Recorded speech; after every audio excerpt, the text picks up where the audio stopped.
Hey everybody, welcome to the Player's Take episode 97. I'm your host, Justin D. Simone, joined by my co-host, The Last of Us Part 2, Montrell Rice.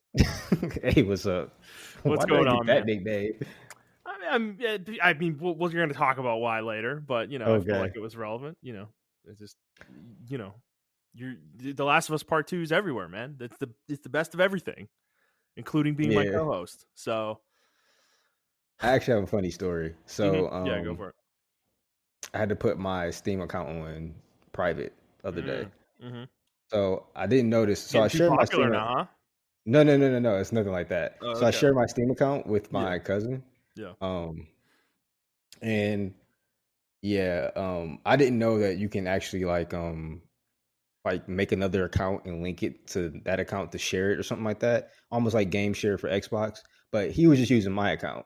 So I don't really use Steam for anything like that. And I trust him enough to where he doesn't do anything stupid or anything. He's like 18, 19, he's in college and stuff like that. Yeah. But he did ask me, he's like, yo, do you mind if I buy a game or whatever? And it won't show up on your profile or anything like that. And I'm Yeah. like, cool, whatever, do what you want to do. So I he did that. And it was a rated A for adult game. So yeah, I had to Oh put my no. and it was showing up in my profile. So I put Mhm. everything on private so I Oh wouldn't get teased. no. Oh no. Oh Yeah, no. so I told him, bro, I'm like, bro, just make your own Steam profile because he wanted like share my games and stuff like that. But I'm like, if you're gonna do that, make your own Steam profile and then you can just log back into my account whenever you want to play my games or whatever. Yeah. Because I got like over like 200 games on my Steam account. Yeah. There's got to be an option for that, right? Like to block So you can lock your you can hide it from your library. yeah. I did look that up, so it's not in my library at all. Mhm. Only I can search it, or him rather can search it, Yeah. and um and yeah, you can. I don't know about the game sharing, like the playtime thing, so I just put everything on private. So I'm like, fuck it, I'm just gonna put everything on Oh. private. Well, how long So did he I play don't. it? Can you like refund it? Nah, it's fast. It's too much. Oh, It's okay. It's too past late. the okay. He Yeah, had a this is like I discovered this because I was playing Fall Guys yesterday, Oh and I yeah. discovered Oh. it, and I'm like, Okay. oh shit, okay, so let me do this. So yeah, Well, that's fun. but he's a cool guy. I don't know. I love my Yeah. cousin. Yeah, yeah. That hey man, we all have different tastes in games, right? Yeah, Montreal's just embarrassed of his cousins. So there's nothing, nothing else to say there. Yeah, well, for me, hey man, I had the craziest fantasy football game I've ever had yesterday and or this weekend, I guess.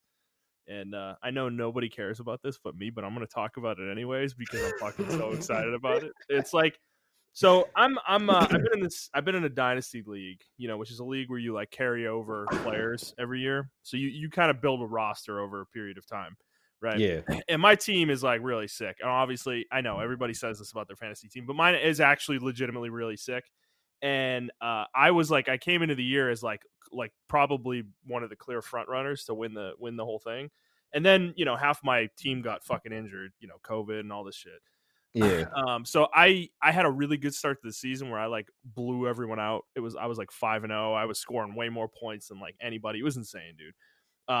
Like I had never done anything like it. And then of course, life has a funny way of knocking you down where, Dak Prescott gets hurt and then a whole bunch of my other superstars get hurt.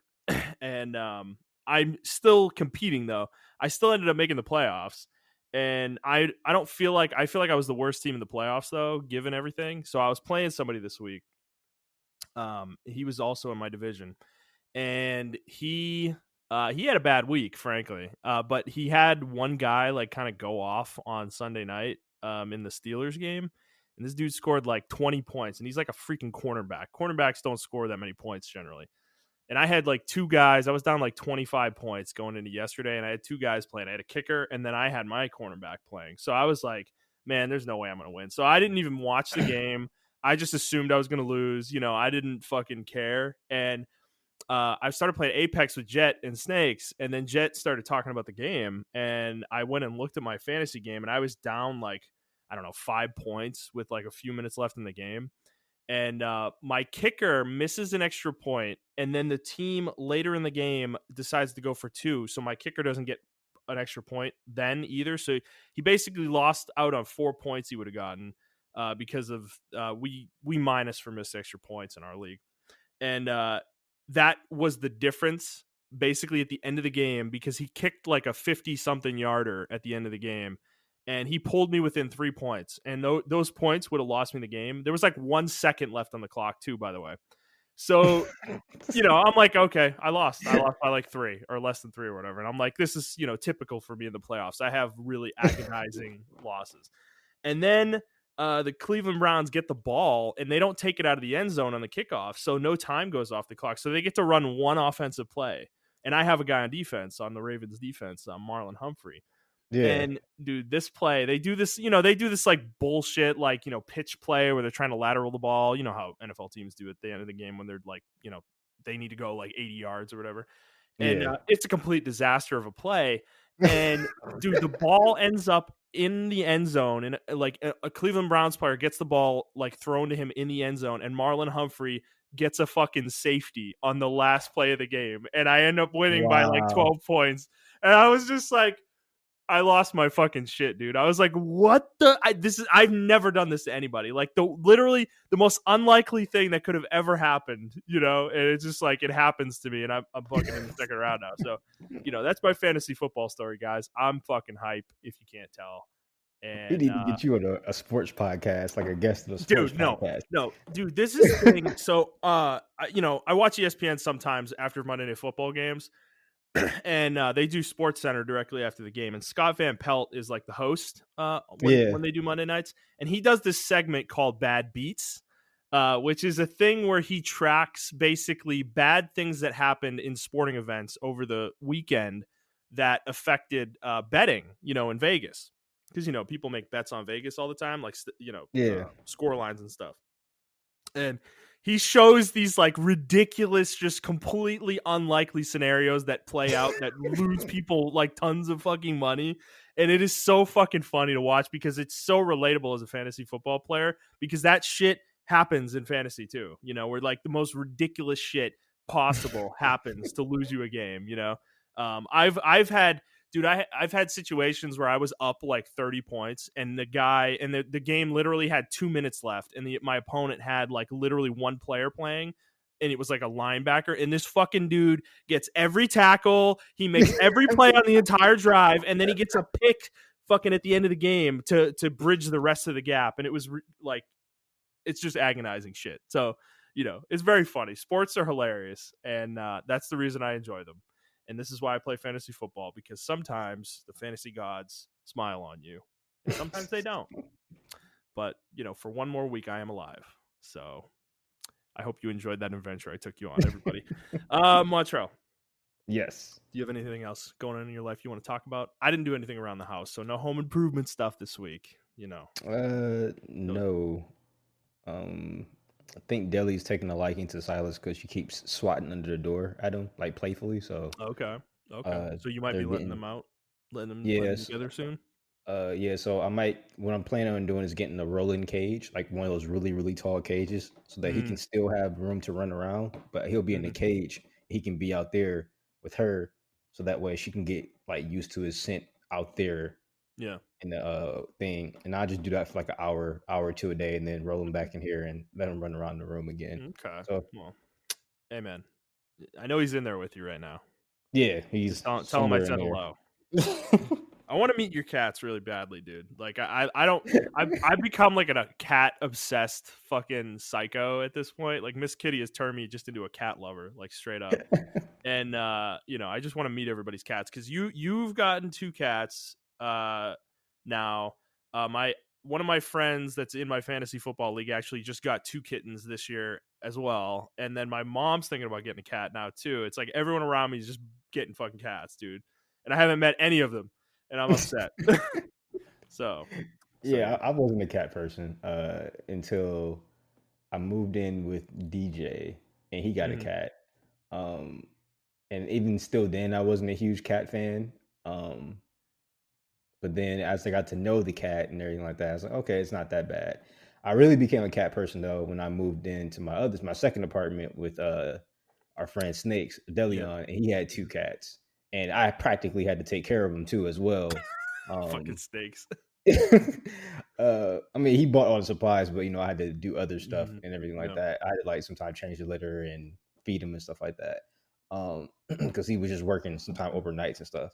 yeah. Uh, yeah, when that happened, it was their names were Shadow and Luna, two black cats. One was a male, one was a female, and we also had to take them to get neutered, which was an adventure too. Oh, I So I remember learned, that. I yeah. remember that. So I learned all about that, and Mhm. I it was an experience. I mean, it was cool. They also got fleas at one point, so I Oh god, that's yeah, right. Oh, what a yeah. So nightmare. I had the worst nightmare, the worst case scenarios with those cats. Okay, Uh, hold on. So those cats were super cute. I did meet them a couple times, and they were yeah, very you met sweet. them, yeah. And but dude, there was one time. I don't remember. I wasn't there. It wasn't one of the times I was there, but I remember like early on when we were doing the podcast. Like I remember we did it at your place a couple times, Yeah, and I remember like one of the weekends. I don't know. We were playing something, and you said that one of the cats got out, and it was Shadow, wasn't it? yeah. Shadow got out. And he was just gone for like 2 days, and you guys had no fucking clue where he was. And then all of a sudden, he just shows back up like 2 days later, and he's like all fucking rugged, and like he clearly had been like in dirty and probably in a fight, you know. And he's like had his tail between his legs. He just was like slinking back in, like you know, like all sad. And yeah, Yeah, it's funny, yeah. man. And then he Cats. never tried to go outside again. Yeah, So right. It's so whatever funny, dude. those alley cats did to him, they roughed him up pretty good. Yeah, they were like, you don't belong out here, boy. That poor cat, dude. I feel so bad for him, but hey, he had Yeah. to learn somehow. Yeah, Miss Kitty must have had that experience before we ever got her because dude, she fucking it's like the outside will literally kill her. Like if she goes out there cuz dude, we have tried to take her outside before, like hold her and take her out. She freaks the fuck out. Like scratches us, claws us, doesn't want anything to do with it. You know, it's just it's crazy. So, it's nice in the sense that I don't have to worry about her running out. Like I just leave doors open all the time and like whatever. Like she doesn't even think about it. But yeah, it's just it makes me wonder though what happened to her before we got her, but I don't know. So I love cats though. I know Montreal does too. Clearly, Yes, I do.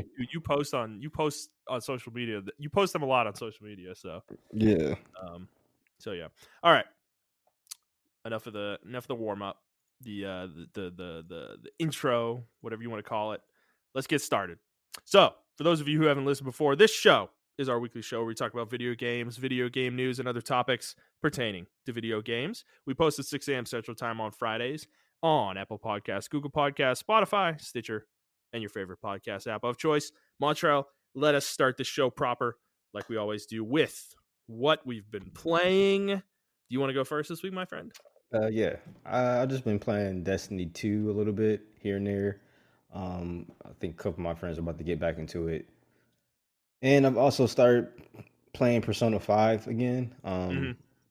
I remember the last place I played that, so I just continued. I remember the entire story. Actually, the story is actually pretty easy to remember, surprisingly, even though I didn't Yeah. play this game for about 2 years. Or yeah, about 2 years. So playing it again, I mean, I can see why people hold this standard of turn-based combat for Persona to other. They want to hold it to other things because it's really actually really fast. If you know what you're doing, it's really snappy, really quick. I forgot how fast it can be, and yeah, that's all I've been playing. Oh yeah, and I'm sorry, I did forget. We actually have a couple announcements. So we're doing a normal show this week. Obviously, you're listening to. We're gonna go through some news and talk about some other stuff.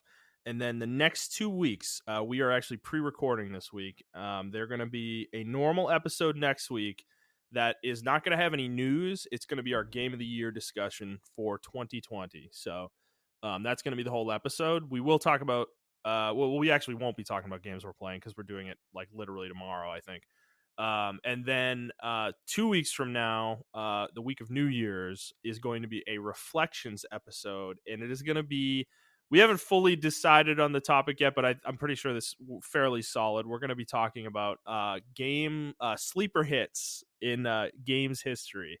Yes, So sir. this is like all time games history. So basically, any game we've played that we think qualifies as a sleeper hit that we would like to inform people about and talk about a little bit, we'll be talking about in that episode. So there will not be a normal show until after the new year again. So there won't be a normal news show until after the new year. We want to give ourselves a little bit of a break. We're pre-recording these, so we're gonna kind of take a couple weeks off, but we don't want you guys to be without episodes. So we'll be recording those. So let me get into what I've been playing. I've actually been playing a lot. I've been gaming a lot lately, man. I don't know what's up with me. I'm really like feeling the video games right now. So I've been playing some more Bug Snacks. I think I put, I don't know, 2 or 3 more hours into it over the weekend. I'd say I'm getting pretty far. I don't know how much more of the game I have left. It's a fairly short game, but still enjoying it. The story is very weird. There's clearly something horrible going on in this game that is about to be revealed to me. So I am curious to see what happens there. But Okay. there's a lot of hints that these bug snacks are really bad for the people eating them. And I'll be interested to see like why that is. So yeah, liking that. Also, still playing Genshin Impact. We are kind of in the doldrums of the pre-patch uh, situation. So there's a new patch, patch 1.2 coming out next week. So there's really not a lot going on in this game right now. I'm just kind of doing my dailies and getting out for the most part. But there will be a new patch next week with some new content, which I'm really looking forward to. There's actually going to be a lot in this patch, so that's really nice. We are getting our first new area, quote unquote. So yeah, playing that. Also playing. So Brigandine: The Legend of Runercia, which you guys obviously, if you've been listening to this podcast for a while, came out on Jesus Switch Christ. back in June, and I was playing it. I played it a fucking insane amount back then. I beat it 3 times, 4 times technically. I beat the challenge mode once and the main story 3 times with 3 different nations. And now it is out on PS4. So I have purchased it again. And yes, I know I'm a fucking degenerate. However, I'm basically like, a mega fan for this series. So I mean, what do you guys want from me? I'm supporting this game every way I can because I I want see. more of it made. Like Montreal, this has been games you've probably fucking played that you feel that way about, right? Yeah, So yeah. I get it. I understand it. yeah, give me a break. Especially if All it's right. like a really niche game. I really want to support it any way I can. Right, right. So, um, it is interesting though playing it on PS5 in back compat. It's a lot. Obviously, it's a lot snappier. Load times are pretty much non-existent, which is fucking awesome. Which is great in a game like this. Anytime you can save is very valuable in a strategy game. So I really am digging it in that regard. And I will say there was also a pretty large kind of content update with this release as well, where they made a bunch of changes, like UI changes. They added some new monster classes Yeah. and stuff like that. So the game is a lot more refined. I'd say it's a lot more playable now than it was on Switch back when I was playing it. I am very impressed with what they've done. They said that they did say too they plan on doing some more stuff here in the future. So I'm hoping for another big update here in a few months. But digging that. So if you want to get it on if like you don't have Switch and you've been interested in this game, it's available on PlayStation now as well. So you can check it out there. I will be playing that probably next week when I'm on vacation again because I'm a fucking psycho. So and then the last game I've been playing, so I decided to boot up Demon Souls, and I was kind of having like a, I don't know, like a crisis last week on like Thursday or Friday, and I really didn't know what to play. So I was like, man, I really want to play Brigandine and I want to play Demon Souls, and I just decided to fucking buy both of them. So I'm playing both of them. And I played Demon Souls for probably, I don't know, 2 or 3 hours so far. And gotta say, man, this game is fucking dope. So There's like no other way to say it. when you mean dope, do you mean combat or do you just mean visual wise? Both. Okay, okay. So I'm not a Souls person, right? Yeah, I know. We've talked about this on the show before. I don't know why the Souls games have never really appealed to me. So Demon Souls, I was a little reluctant to jump into it for that reason. But I kind of playing this game, and I watched a lot of footage before I bought it, which is kind of what ended up turning me to get it. And now playing it though, I'm starting to realize why I'm not into the Souls games is I think it's the aesthetic, man. Really? Because Demon Souls has a very different style from the Dark Souls games. Yeah, that's true. This is That's an very true. extremely medieval, like, fantasy kinda game, and I fucking love that. That is, like, one of my favorite that's probably one of my favorite, like, settings that you can do in fiction, you know? And they do it in a really, really cool way. It's, like, not it's really like unique the way it is because it's kind of combining that like really like gross demonic aesthetic along with that medieval fantasy setting, and I'm really digging that. Whereas Dark Souls is like those games are about worlds that are pretty much already dead. You know, they've been overrun Yeah, essentially, and it's a yeah, really dark, gothic, like horror almost kind of setting in those games. And I don't know why it just doesn't appeal to me. Whereas Demon Souls is about a world that's not actually dead yet. It's in the midst of being taken over, and you're trying to save it, basically.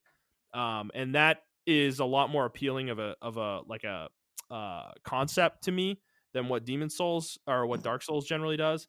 So I don't know. I may give Dark Souls another chance after playing this game because I will say the gameplay here is definitely working for me here in Demon Souls, and Blue Point has done a fucking phenomenal job with this game. It looks incredible. I don't understand how they like what like how they did this to a pre-existing game is like it's just I don't know, it's nuts. Like they basically built the game from the ground up again, even though they used a lot of the same code for the game.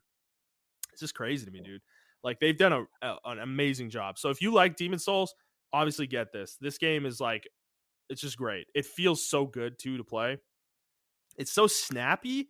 Like it's weird because you think the combat's slow, right? And I think yeah, you've said this before, where Demon Souls is actually not that slow. It's like faster than Dark Souls, a little bit, yeah, and yeah. it definitely feels that way. Like it feels snappier than Dark Souls to me. Like there's not like when I move my character, I feel like I'm in complete control of the character. You know, and I'm not saying Demon Soul or Dark Souls isn't like that. It's just that it's like I don't know. It's not the same. It's hard to explain. I don't know how to explain this very well, but it's I don't know. It's working for me. The game I'm really digging it. I'm playing a so far. I mean, I haven't done much. I ended up making a temple knight, but I'm planning on turning it into kind of a dex based character that uses dex weapons and then like a bow. Yeah. So that's kind of what I'm going for. I did read that magic is like super OP in this game, so I'm kind of Yeah. I'm kind of saving that for like a second playthrough if I ever want to do one, and like I don't want to like make the game too easy for myself. So, Yeah, um, they took the game exactly from, like, the older games. In the older games, m when you spec out magic, it's really weak at the beginning, but then mhm. towards the end mid game, it's fucking OP as fuck. Yeah, dude, I was reading some of the spells that you get later on, and it's fucking nuts, dude. Like, I was like, "Holy shit!" You get like a literally a resurrection spell, because the game is like really interesting in its concept, actually. So when you die in this game, your soul, you become like an ethereal entity. You're not like you don't actually have your real body when you die. You Mhm. have to. There's certain ways to get your body back, but you basically you lose half your health, like your max health is halved, and it and you're like it's kind of weird to explain, I guess. Like when you die with your real body in this game, it changes the what is called the world tendency, and that puts you closer to the dark side of the tendency, and that makes the game harder, enemies hit harder, but you also get more experience and better loot from them Yeah. generally. So it's like you can turn the game into hard mode if you die over and over again with your real body. But when you die with your ethereal form, your soul form, I think it's called, that doesn't happen. Like there's no effect on world tendency when you die with your soul form. So it's much safer to play the game in soul form, but you're also heavily hindered by being in soul form because your health is halved. I think you do a little bit more damage in soul form than you do in normal form, but yeah. So Isn't in soul form you can't summon other spirits, right? Only in the normal correct. form. Correct. Okay. You also can't enter other people's worlds in soul form either. You need to Okay. be in your human form for that too. So it's Yeah, it's a cool concept, and like that resurrection spell basically is a spell you get later in the game to uh, get your body back if you don't have it. So there's a lot of like powerful magic in the game, clearly, but I already beat the first boss. He wasn't too difficult. He was a kind of a giant goop monster.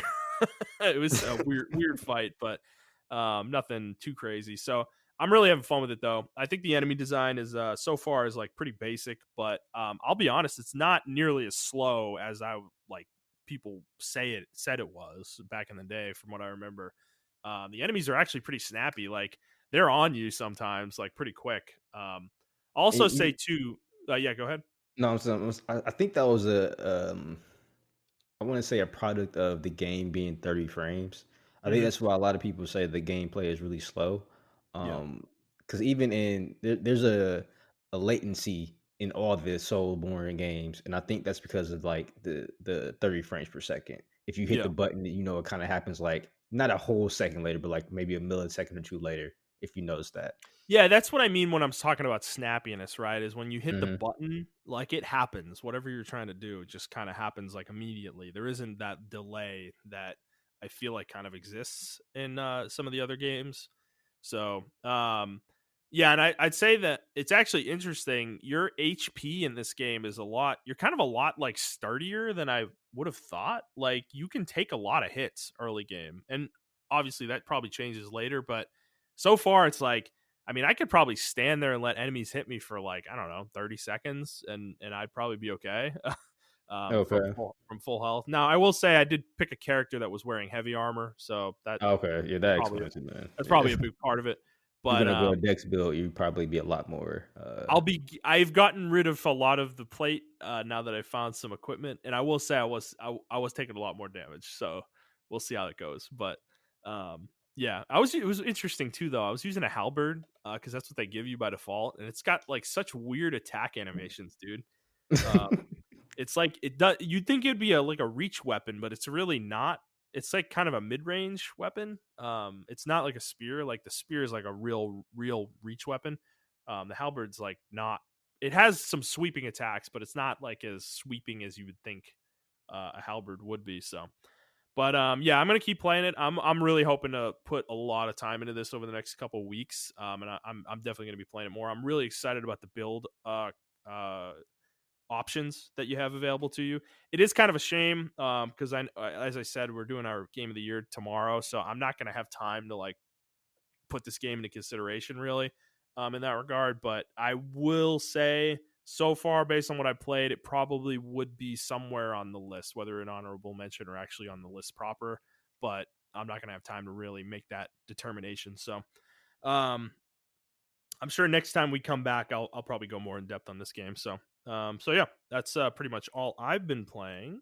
So Alright. let us jump in to the news proper. So we're actually only going to be talking about two things this week: the Game Awards, which happened on Thursday last week, and we're following up on Cyberpunk. So I know we talked about it last week, but a lot of things have happened in the past week that we feel the need to cover. So we'll be going into both of those. So let's start with the Game Awards, Montrell. We're going to start with the trailers and the game announcements, and then we're going to talk about the actual award show itself afterwards. So let's start with I have a few lists in front of me, but I'm going to just start with the kind of the big one that happened, in my opinion, was Mass Effect.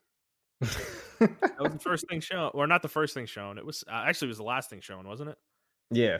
I think technically. So we're kind of starting at the end here, but yeah, this is the probably the biggest one. So we already knew this game was in existence. Casey Hudson had basically, I mean, literally confirmed it in on N7 Day when he wrote the blog post on the BioWare blog. But there was about a minute 45 trailer. There was no gameplay. Wasn't really much shown here. But Montreal, did this get you hyped, or are you a little bit Yeah, more because trepidation? this game is going back to the original.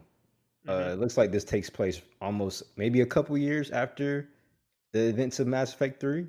Yeah, so there was an N7 logo, and that's pretty much what that was confirmation that we're going back to the original which is timeline. which is which they can do. Technically, they can do that because Andromeda takes place 600 years after 3.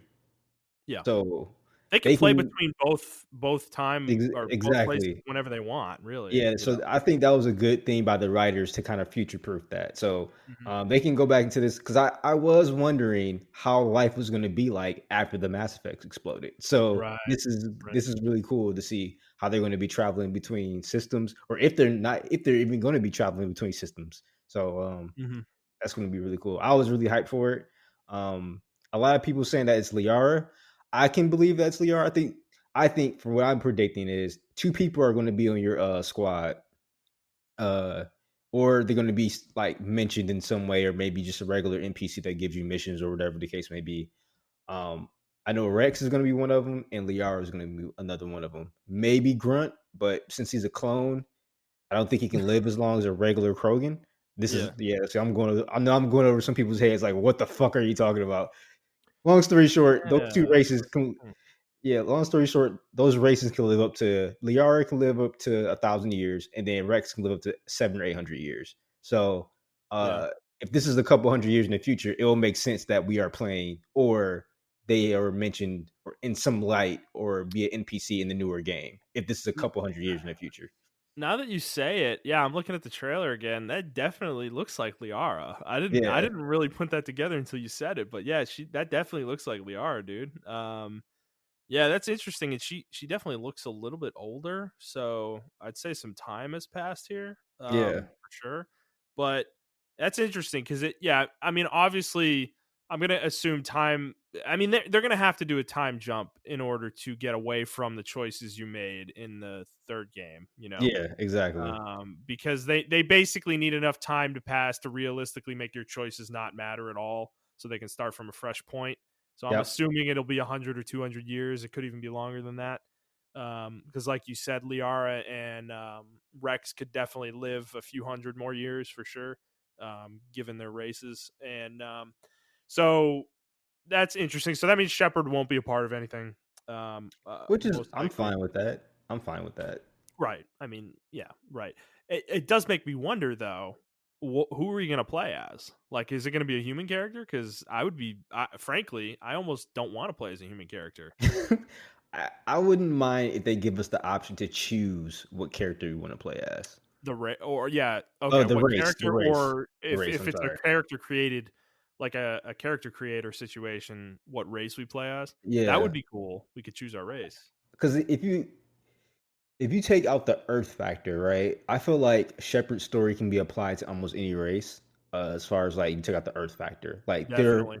your character, wherever character you choose, that can be the last place the Reapers attack. If that makes any sense, just how Right. every Right. So I think they can do it.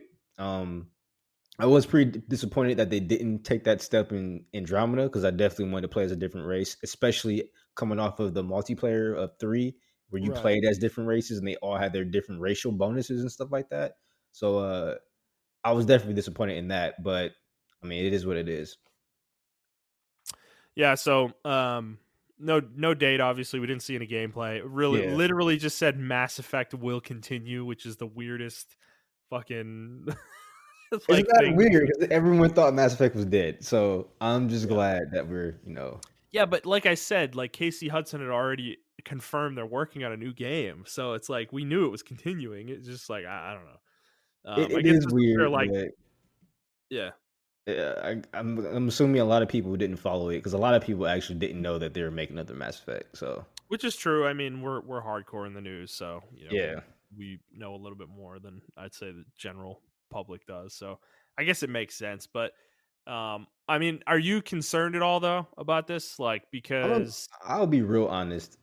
yeah, No, okay, they have the veteran team on there. I feel like the last game would have been better if there was just some kind of guidance and they had a little bit more time. I think they made that game in like 2 years, so uh, I think this time around things are going to be a lot different. I think EA has changed, the studios have changed. They changed their way they approach games, and honestly, Uh, Obviously, that's because of the fans and the way we've been receiving their games, but I think a large part of it is because of Respawn, and that may Yeah. sound weird, but, Respawn coming in there and doing their own thing with their own engine, I think really changed the way EA thinks about how they pursue games.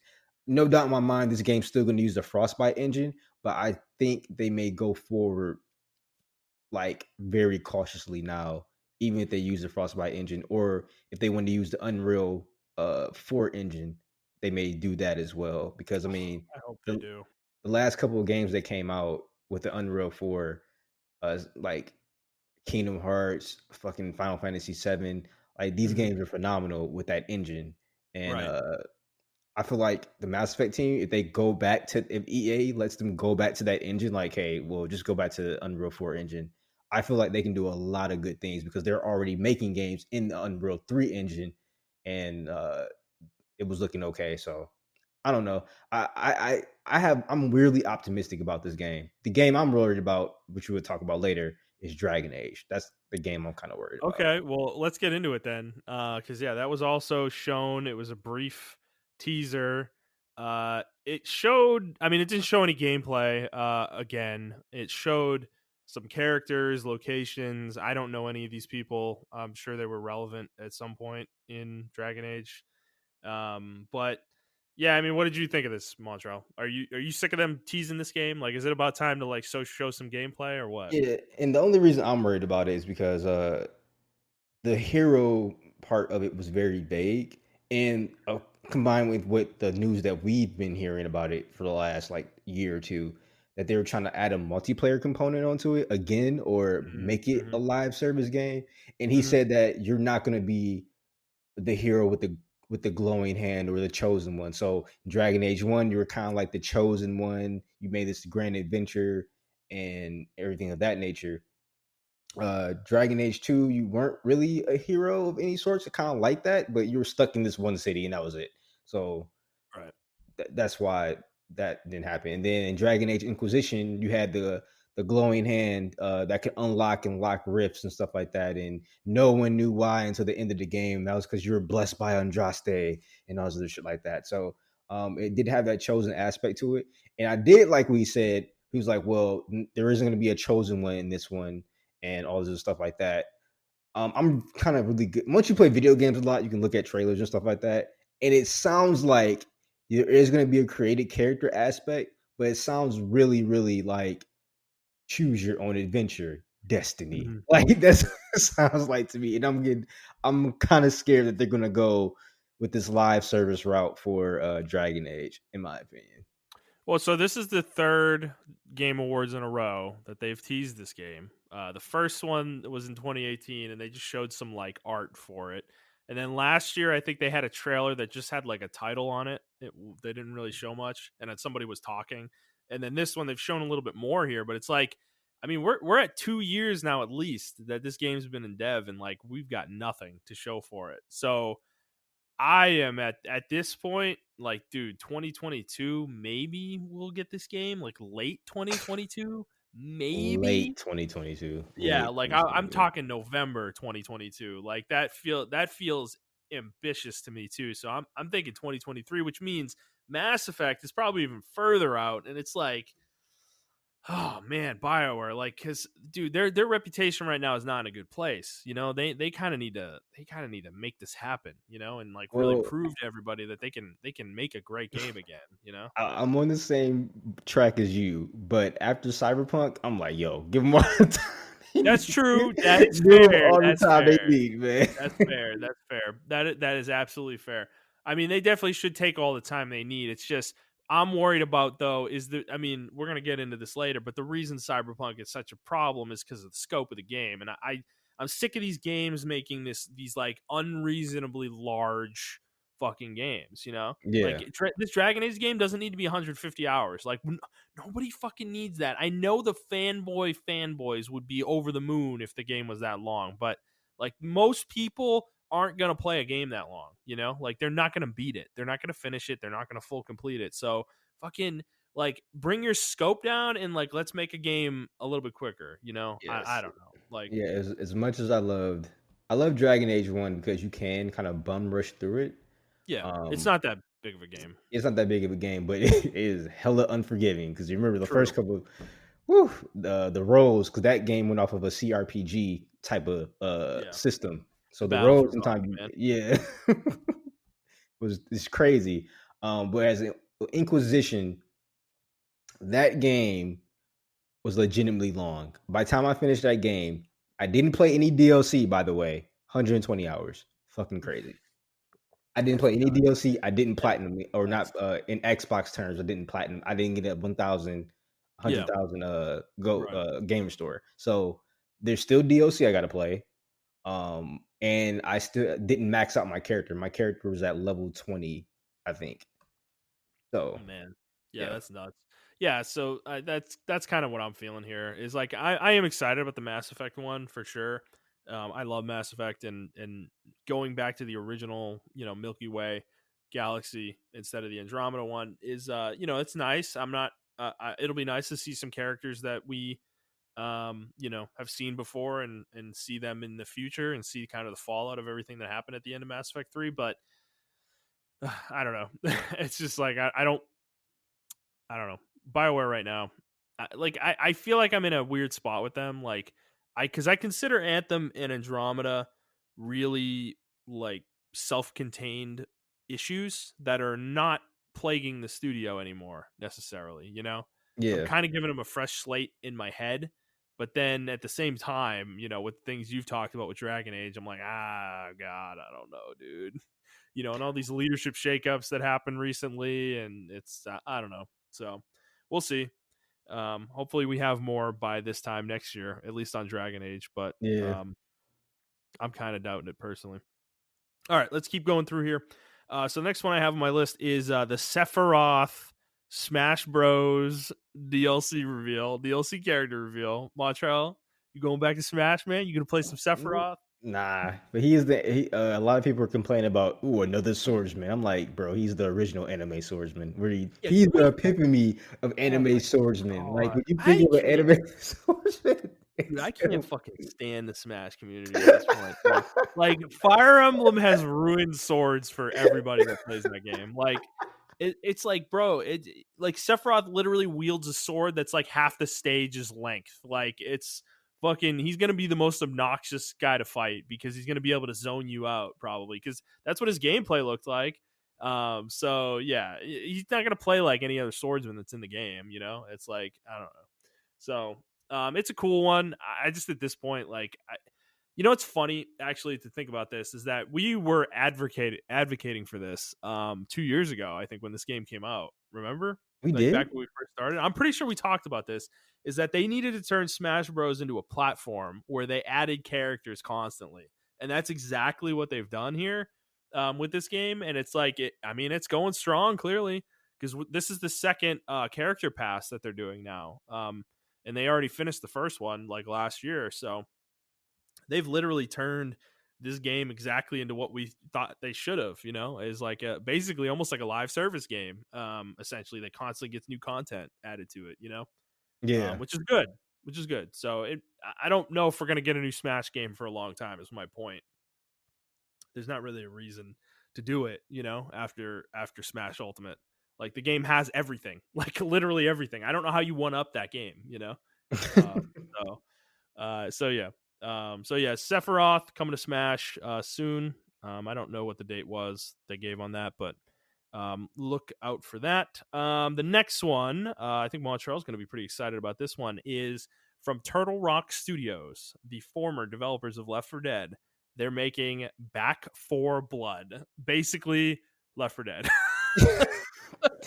Yes, I uh, was actually very excited for this game. I love Left 4 Dead 1 and 2, and now that we're getting a Left 4 Dead 3, that's not Left 4 Dead great because Valve was like really dropping the ball, which is mhm, interesting because that team is the same team that made this game. So I'm yep. assuming they went to Valve and was like, "Can we make Left 4 Dead 3?" And Valve was like, you got other shit going on," and they're like, "Okay," and they just went It's off and did their own weird. thing.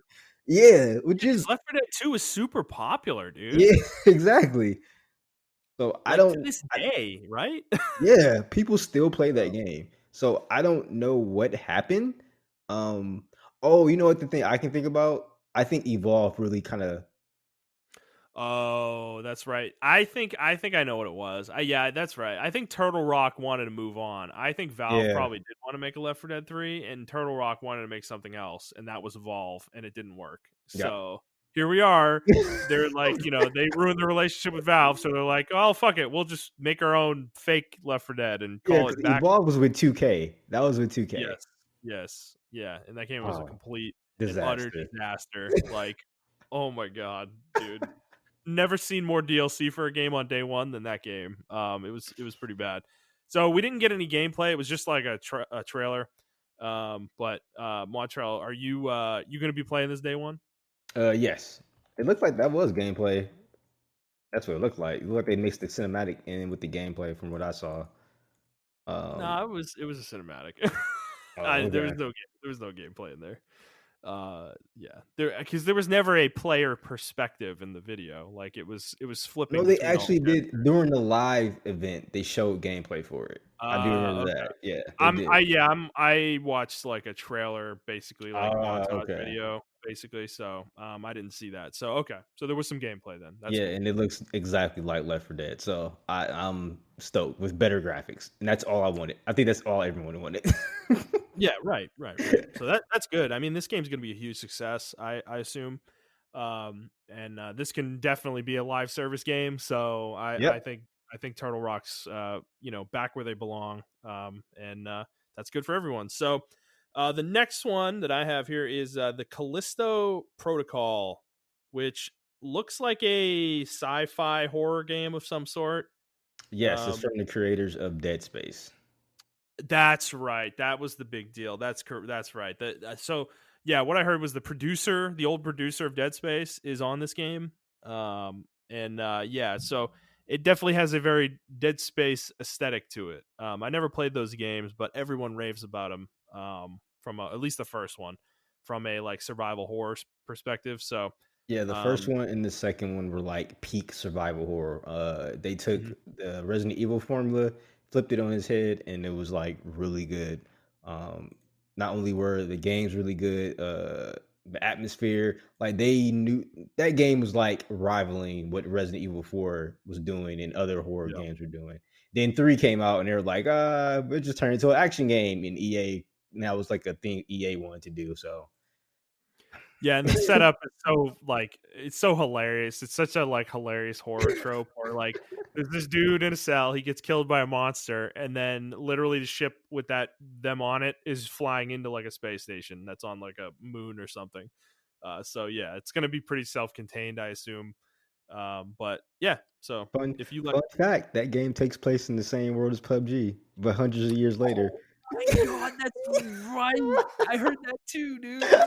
Come on, like what? Apparently, What? that was the only way he can pitch it to Bluehole so that they can, fund this project. You're fucking kidding me, right? Like That's the big you're rumor. you're fucking kidding. That would be ridiculous. Like, why are they so obsessed with making PUBG a universe? PUBG doesn't even have lore. We don't even understand why those like PUBG battle royales happen, dude. Like, I don't. Okay, I don't know. Whatever, man. I just freaking blue hole. God. Okay.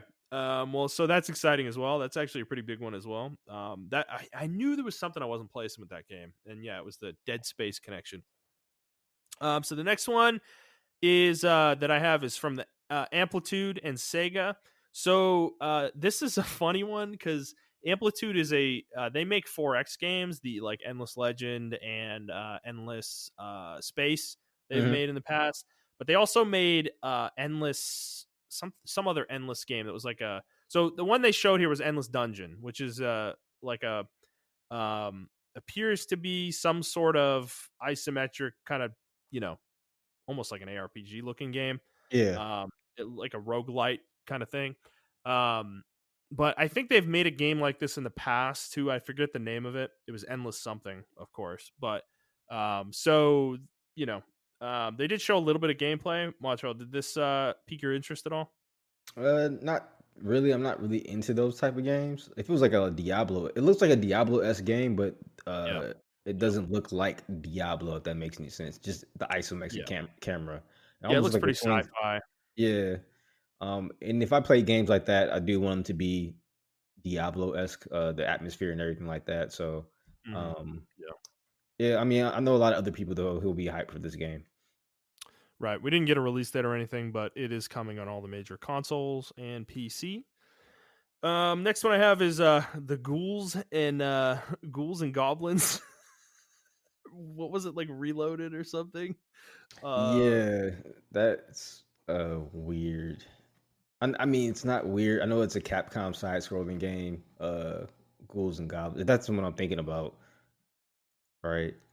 yeah, because there's like Ghouls and Ghosts. I know that's a series, Ghosts and but Goblins. That's what it's this called. is That's called Ghosts and Goblins Resurrection. So yeah. This yeah, is their This is pretty much they're actually doing a remake of the original Ghosts and yeah, Goblins, yeah, right. and it's a side With scroller with a King Arthur. mhm, You guys play Marvel's Capcom 3. That's where I know him from because I never played right, this game growing up, but a lot of yeah, people play this game. So yeah, he's a Capcom side-scrolling person, and the games look pretty fun from what I've seen. It's just that I didn't grow up with this, so yeah. Me unfortunately. either. It is a Switch exclusive. It looks like because that's the only console they or the only device they showed listed at the Okay, end of the trailer, and it's coming on February 25th, 2021. So if cool. that interests you, check that out. Next one. All right, dude. All right. So we've been bagging on Microsoft for kind of hiding the initiative for fucking ever, dude. Right. Yeah, And then they just dropped this shit. So the initiative finally showed their fucking game, after years of being in the shadows. And it is a fucking perfect dark game, dude. They're making a perfect dark game. I know, man. Like what? I mean, okay, so does this excite you or does this I annoy you? can't wait. I can't Okay. wait All right. because Cuz I know this that studio is really good, and I've been praying that Perfect Dark gets a good studio because when Rare did this Perfect Dark, the last two, I don't even know if they last made the last Perfect Darks. Someone made the last Perfect Darks, and I'm like, this shit is not good. So it looks like they're trying to reboot Perfect Dark, which needs to be done. Because yeah, man, that universe is really cool. It's like a sci-fi James Bond type deal. yeah. Um, and it had the potential to go really dark, which they did. It Um, seems like they have here. The yeah, world appears to be in trouble. yeah. So I'm all for it. I'm all for it. Okay. Yeah, for me, I mean, I've never played any of these games. So, I mean, I don't like have a frame of reference for this, which is kind of why I'm personally a little bit annoyed. Because when you make a studio like this is like a superstar all-star studio. Like the talent level that Microsoft hired at this studio, this is like it's crazy. It's like the best of, everywhere. Like the names in this place are nuts. So the fact that they're making a game in an existing franchise, even if it's a reboot, I don't know, man. It's just a little disappointing to me, because Microsoft needs some new IPs. They need they need something, and this was the studio to me that was like going to be that, and they're not clearly now. Yeah, They're using something else, and it's like, so I don't know. This could be a phenomenal game. It probably will be, but I'm like from that perspective, I'm a little disappointed personally because they have a lot of IPs and they're kind of tired at this point. A lot of them, and Perfect Dark's honestly not one of them. I'm not being fair. I'm not gonna say that. That would be unfair of me to say. Because it's not like Perfect Dark's had like a million games made the way like Halo and freaking Gears have, but um, at the same time, I was like tantalized by the thought of a new IP, from a mega studio like this. So I don't know. We'll see. It's cool to know they are making a game though, like because we've been talking about the studio forever, and here they are finally. So that was pretty cool. Next one I have on my list is something called the Shady Part of Me, which is a it looks like a um it looks like or sorry, my bad. I skipped one. Century Age of Ashes, actually. So this is like a dog fighting dragon riding game. hmm. Nah, I I didn't see any gameplay for this, so this is interesting to me. Yeah, it's from they're called Playware or something like that. So yeah, there was I mean, everything they showed looked like gameplay. I just don't know like if anyone's gonna care about this game, you know? Oh, you know what this looks like? Alright, Do I know what audience this is targeting, and this is Yeah. gonna target me. This looks like Panzer Dragoon, and if it looks like and Okay. that's me. I love That's a Panzer good Dragoon. call. Yeah. I think this is Um, targeting a Panzer Dragoon audience. yeah, it looks like a multiplayer game. Yeah. I was so the game I thought of when I saw this game was Lair. Do you remember that game? Yeah, I From remember the that game. early PS3. That was one of Yeah. the first, like, PS3 hype games that completely flopped on its face and was horrible. So yeah, that's what that reminded me of. Okay, the next one is actually shady part of me, which appears to be some kind of side scroller where you have a shadow that either follows you around or you need to control some kind of platforming game. Did this interest you at all? I'm personally not interested at all. This reminded me of that one game. Oh, fuck. What was the name of that one game? Braid. Was it Braid? Maybe. It's another game where it was like a dark setting. It was like a 2D side-scrolling game. I can't remember the name of it.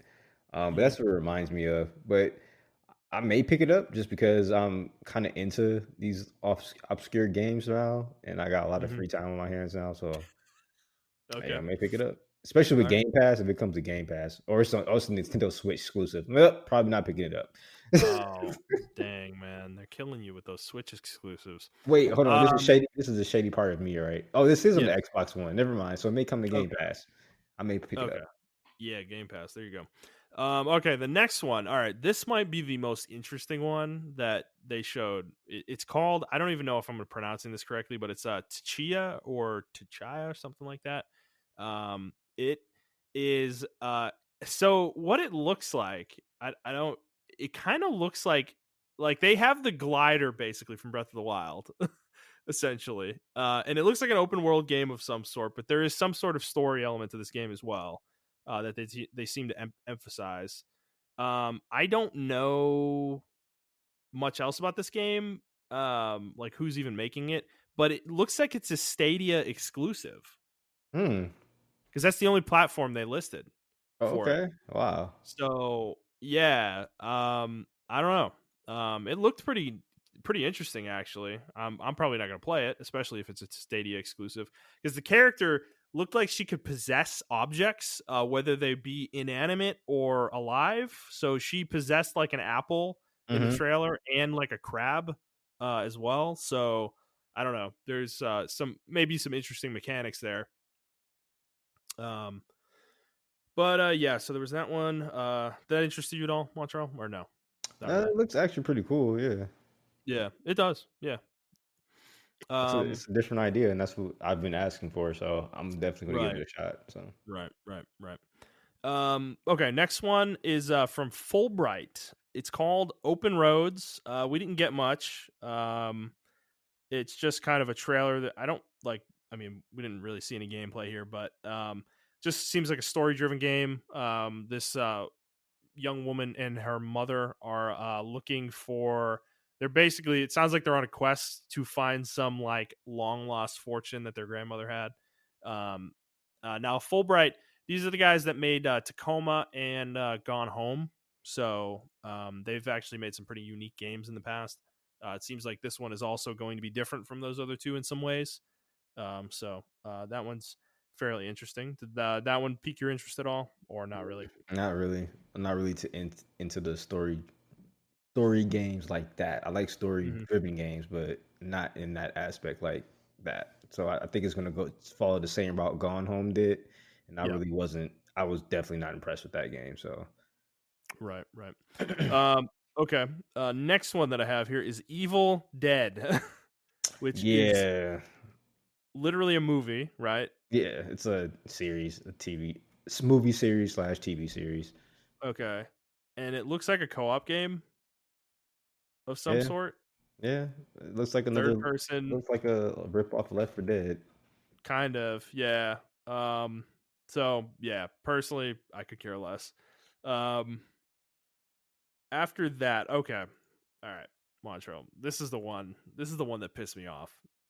I'm gonna be Oh my honest with you. god. Arc 2 with fucking featuring Vin Diesel in it. Hey, I man, mean, he's a game designer now. I think he's, like, the executive producer of this he's game, been he's been a game designer. He made a bunch of the Chronicles of Riddick games and like all sorts of shit. and those shits were good. Don't sit here and say they Yeah. were. No, I'm not saying that. I think the part of this that pissed me off though is that like so okay. Ark is an existing game. Like Ark, Yes. Survival Evolved is a game that is a live service game. And I'm pretty sure it's a survival game, isn't it? Yeah, it is. Okay. So this one Arc 2 is like it seems to be some they may be taking this in a different direction. I don't know because this trailer was all story. There was no gameplay at all. And it was literally just like introducing us to Vin Diesel's character and then some little girl that I'm assuming is, I don't know, his daughter or something. And I don't know why though. I didn't know what this was until the end of the trailer because I don't know what I've not played Ark, so I don't really know the aesthetic of it. I believe me, I don't think anyone did. Dude, I literally my brain was going, this just looks like Horizon, except with real dinosaurs instead of robots. Like that's like all I could think of the whole time, dude. They were showing this trailer. And then like Vin Diesel just took me out of the whole thing. It's like what why is this a trend? I'm kind of over this already, and it's not even like this has been a thing for very long, but can we like stop putting real life actors in video games like their actual look into the games? Like I don't mind them being in the game, like Vin Diesel being in a video game and voicing a character and even doing mocap for the character. That's great and all, but I don't need literally Vin Diesel in the game. It's like so jarring to me that that's a thing here. Like I don't know. It just like looks ridiculous too. You know, like did I don't what did you think about this? Do you feel the same way I do on this, or am I being like mean here? Am I being too mean? You may be being a tad too mean, but I I was don't know. like I was watching in a Discord with other people, and we were like, "What the fuck?" And we were Yeah, actually laughing at the animation. it 'Cause, didn't look good. yeah, because all of us were like, I was watching one of my animation friends who's actually into animation and stuff like that. Uh, and he was just like, "This shit looks bad." I don't know if you noticed, but certain points of the trailer, his eyes kept going black. That's because the textures kept popping in and out of his Yeah, eyes.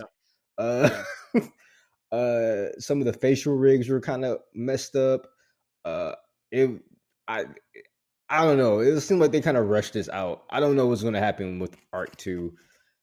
This seems Well, like a just last the minute thing to me, in my opinion. Uh, Yeah, and I mean the trailer just had no like emotion to it either. Like Vin Diesel's character says like two things in the whole thing, and he's like the main person like shown here, showcased. And this dinosaur shows up. He doesn't say anything, and then everyone starts running away except for him. He's fighting these like whatever the hell. I don't even know what the creatures he was fighting were. These like humanoid creatures. And the dinosaur's chasing everyone. And the little girl, like, lets out a scream, and Vin Diesel doesn't even seem like he's worried. Like, it was just weird, man. I don't know. So, like you said, I think I agree with you. I think this is like, I think they put this together pretty quick. And I don't know what that means for the game. So we'll see. Okay. Next one that was shown was, or next one I have here is Season. I'm not even really sure what this is necessarily. It was really just kind of it looks like some kind of third person game. oh yeah, I was like, I never even heard it. Yeah, but it looks like a third person game. Yeah, and I mean the hook on the trailer was that like the character said our grandparents lived 1,000 years and our parents lived a century, and then we only live a season or something like that, which is weird. So, um, not super interested in that one personally. Then the next one I have is Loop Hero. All right, so this one was weird. It's like a really old school looking game. This is from Devolver Digital. They're the publisher here. and it looks like a card based game where you're like building a dungeon with cards, and then you are like running the dungeon, you know. And then you have like a base you build up and stuff, and you have to build a deck, and then you get new cards and you make your deck a little better. So uh, it looked intriguing to me. I doubt I'm going to play it, but I wish I had time to. That would be great. Montreal, did that interest you at all or no? No, not really, unfortunately. It looks cool though, but I'm not a fan. I'm over the retro graphics, so Same, same. And then the next one I have is Evil West, which is looks like some kind of horror game that's like a western. You're playing. It looks like you're gonna be playing some kind of bounty hunter esque looking character who kills demons. Um, Looked kind of generic to me. Nothing super interesting here for me. But what about you? Did this interest you at all? no, not really. Okay. And then there was one other thing that I found that was shown here, I guess, was some near replicant gameplay. Yeah, which is a remake of the first Nier. Correct. Right. And we talked about this a few months ago. Yep. Um, did you check the gameplay out at all or no? Yeah, I did. How did it look to you? Really fucking good. Yeah, man. It looks like near. It looks like near automata. You know, Yeah, like a lot snappier though. you know what it looks like? It reminds me of the original Nier, but they just added a little bit more of the Nier Automata flash to it. This definitely has that uh Platinum Games feel to it. The original Nier was just made by Square Enix, and they were like at that time they weren't really good at action games. Um, Yeah. but this one looks like yeah, Nier Automata, but it has that Nier, the original Nier like aesthetic and movement set. Yes. Actually, how you say is really snappy. It's not as floaty as Nier was. Nier was really snappy Right. too. Automata rather was really a snappy, but it was kind of floaty as well. It was very floaty. Yeah. But this one looks like it's very like to the ground and everything of that nature, and I'm looking forward to that. Yeah, dude. Oh my god. Yeah, this looks sick, dude. I don't fucking. This series is crazy. It's just like it feels like it came out of nowhere. Like, because the original Nier was not a big game. Like, not many people cared about it. It really wasn't like critically acclaimed Yeah, or anything like that. And I know a lot of like my brother told me it's actually a really good game that I should play it. But you know, it's like Nier Automata though came out in 2017, and I feel like it just like took the world by storm. You know, yeah. and here we are, and it's like this is like Near Replicant is a remake of the first game, and it just looks like freaking incredible, dude. You know, like I don't like. I just it's weird, and it's being made by a different company too than Platinum. It's being made by Toy Logic this time. Oh, really? Okay. Yeah, and it's I just I don't know. It's like I guess there's something with this series in Yoko Taro that just like it just hits, man. It just hits. I don't know.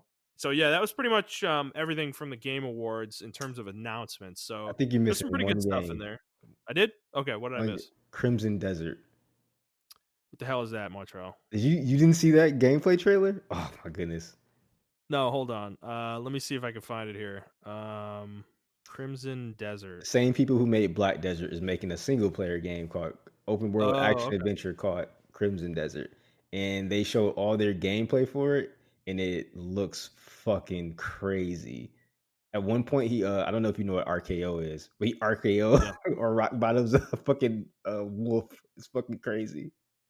What the hell? Yeah, I'm watching this right now, dude. Okay, so it looks really framey though. I will say that. Yeah, yeah. But I'm assuming this is pretty early gameplay. But yeah, I mean, this is brutal, dude. This is like some brutality here. Yeah, so that game looks I'm like really excited for that game, honestly. Yeah. It Okay. reminded me of Dragon's Dogma when I first saw it. I thought this was Dragon Dogma 2 when I first saw it. Yeah, yeah. Yeah, that's weird. Yeah, that so the video I found that listed all like it didn't show like cuz there's some other stuff that was shown like Overcooked. Mhm. Overcooked 2 had some footage. There's some other games too that I like don't have trailers for. Disco Elysium got a final cut announced. I don't know if mine was like just focused on specific like new announcements or whatever, but yeah, so there was a lot of stuff at the Game Awards shown and announced. A lot worth checking out there. So go ahead and do that if any of that stuff interested you. All right.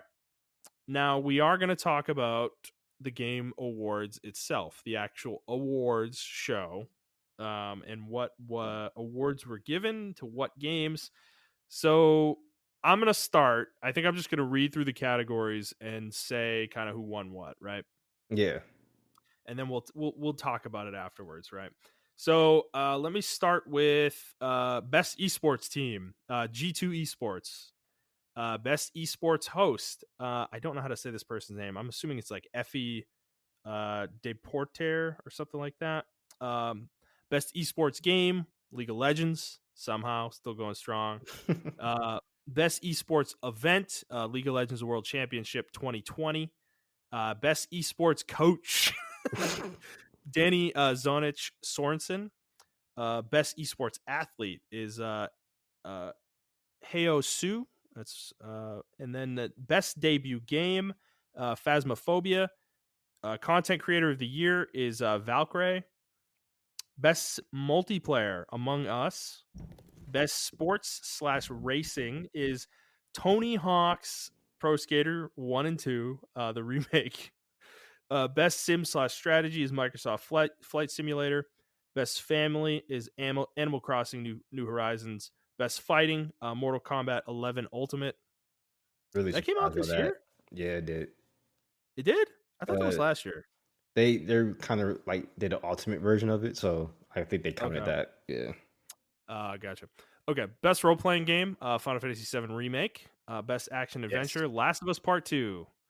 Uh, Okay. best action, Hades. Yep. Okay. That's a good one. Innovation in accessibility, The Last of Us Part 2. Okay, I can see that. Yeah. Best VR AR is Half-Life Alex. Best community support is Fall Guys Ultimate Knockout. That's actually, I'd say that's actually a pretty good pick. Hmm. Personally, best mobile game, Among Us. Yep, that's a good pick. Uh, okay, I got a question for you though. Is that game played on mobile a lot? Like, do a lot Yes. of people play it on mobile? Yeah. Okay, Yeah. because it was originally a PC game, right? No, it was a mobile game. That game's been on a mobile shop for 2 years. Okay, yeah, yeah. What I don't know. It's weird. Best indie is Hades once again. That's a Best good pick. ongoing is No Man's Sky. I'm really surprised Games. by that, but that is a good pick. I've seen Mhm. current footage of it. I'm sorry, keep going. Yep. Interrupt me whenever you want. I talk too much. Games for Impact. Tell me why. Best performance is Laura Bailey as Abby in The Last of Us Part 2. Best audio design, The Last of Us Part 2. Now Best we're getting into score, some controversy. yeah, controversy because that I definitely disagree with. Best score in music, Final Fantasy VII Remake.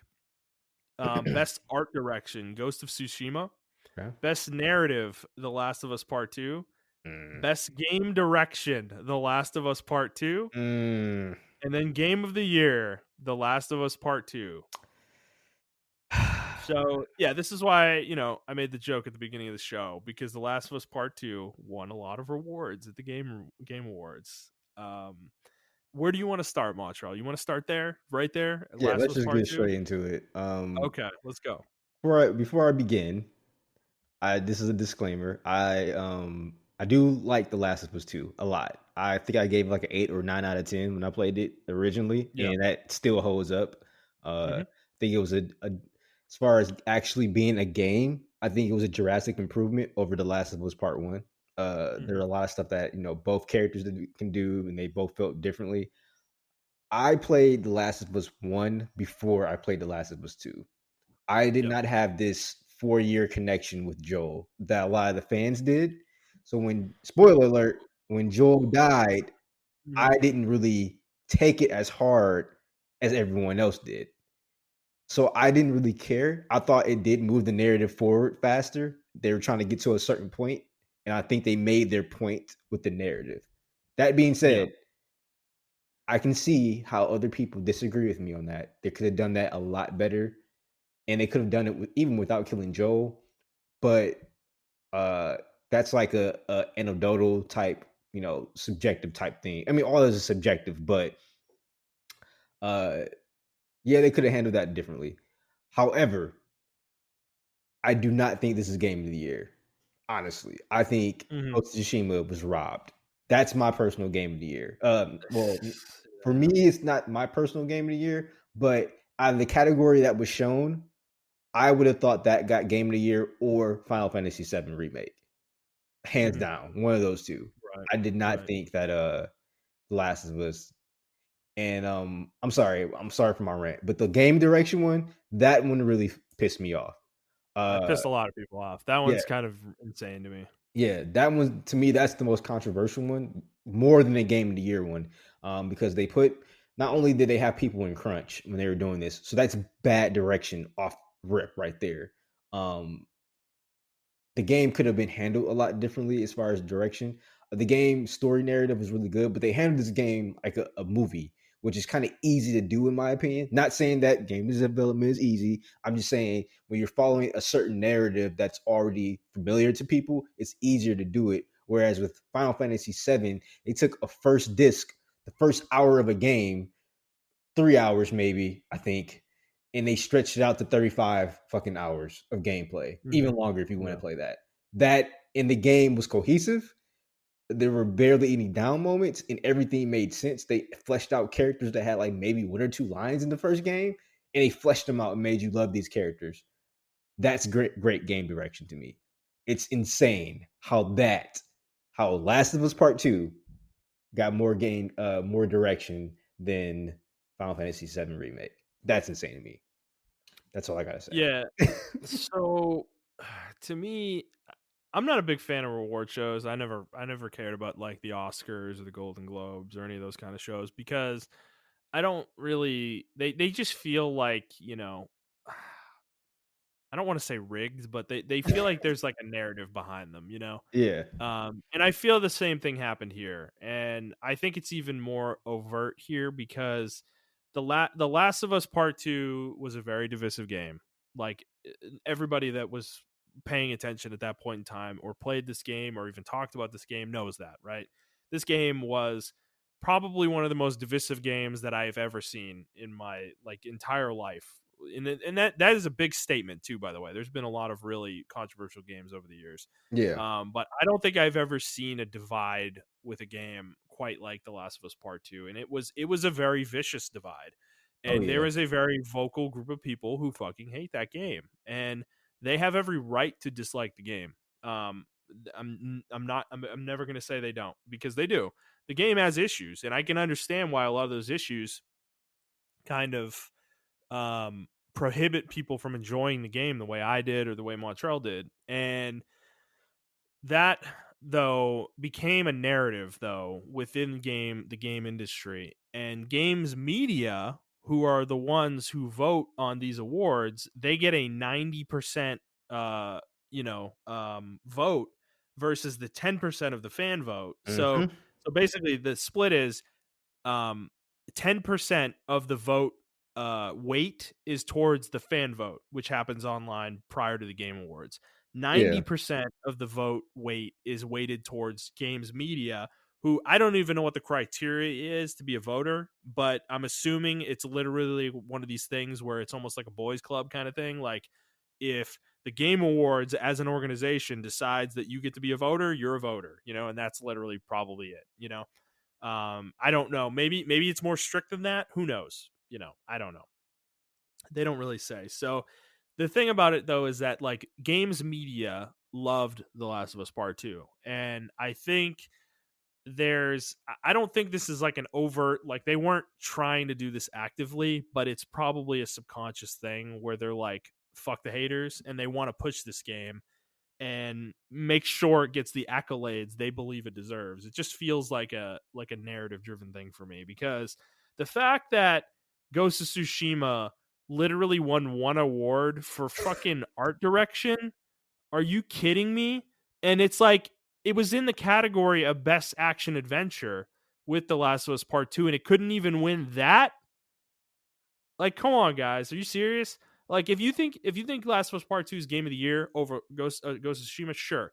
But these award shows generally, and this is why I feel like they're narrative driven. Generally, they like to spread the awards out. Like if one thing wins like Movie of the Year or Film of the Year, right? They don't give that movie like 80 awards. They'll Yeah. give it a couple, and they'll let some other movies that aren't going to win Movie of the Year win other awards. And maybe that's stupid. I don't know.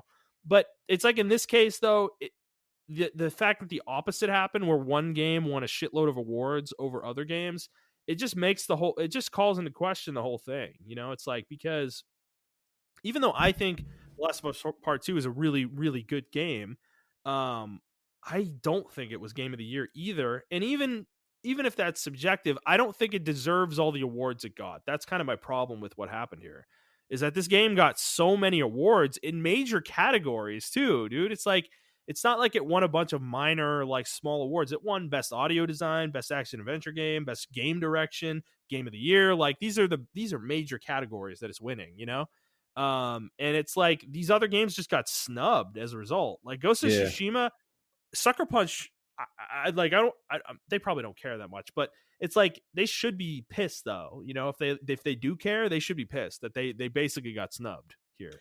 Yeah, Um, 'cause I think we need to mention how both me and you were, like, very anti Ghost of we weren't anti Ghost of Tsushima, we were, like, super the amount of skepticism we approach the Ghost of Tsushima is how we should approach Cyberpunk.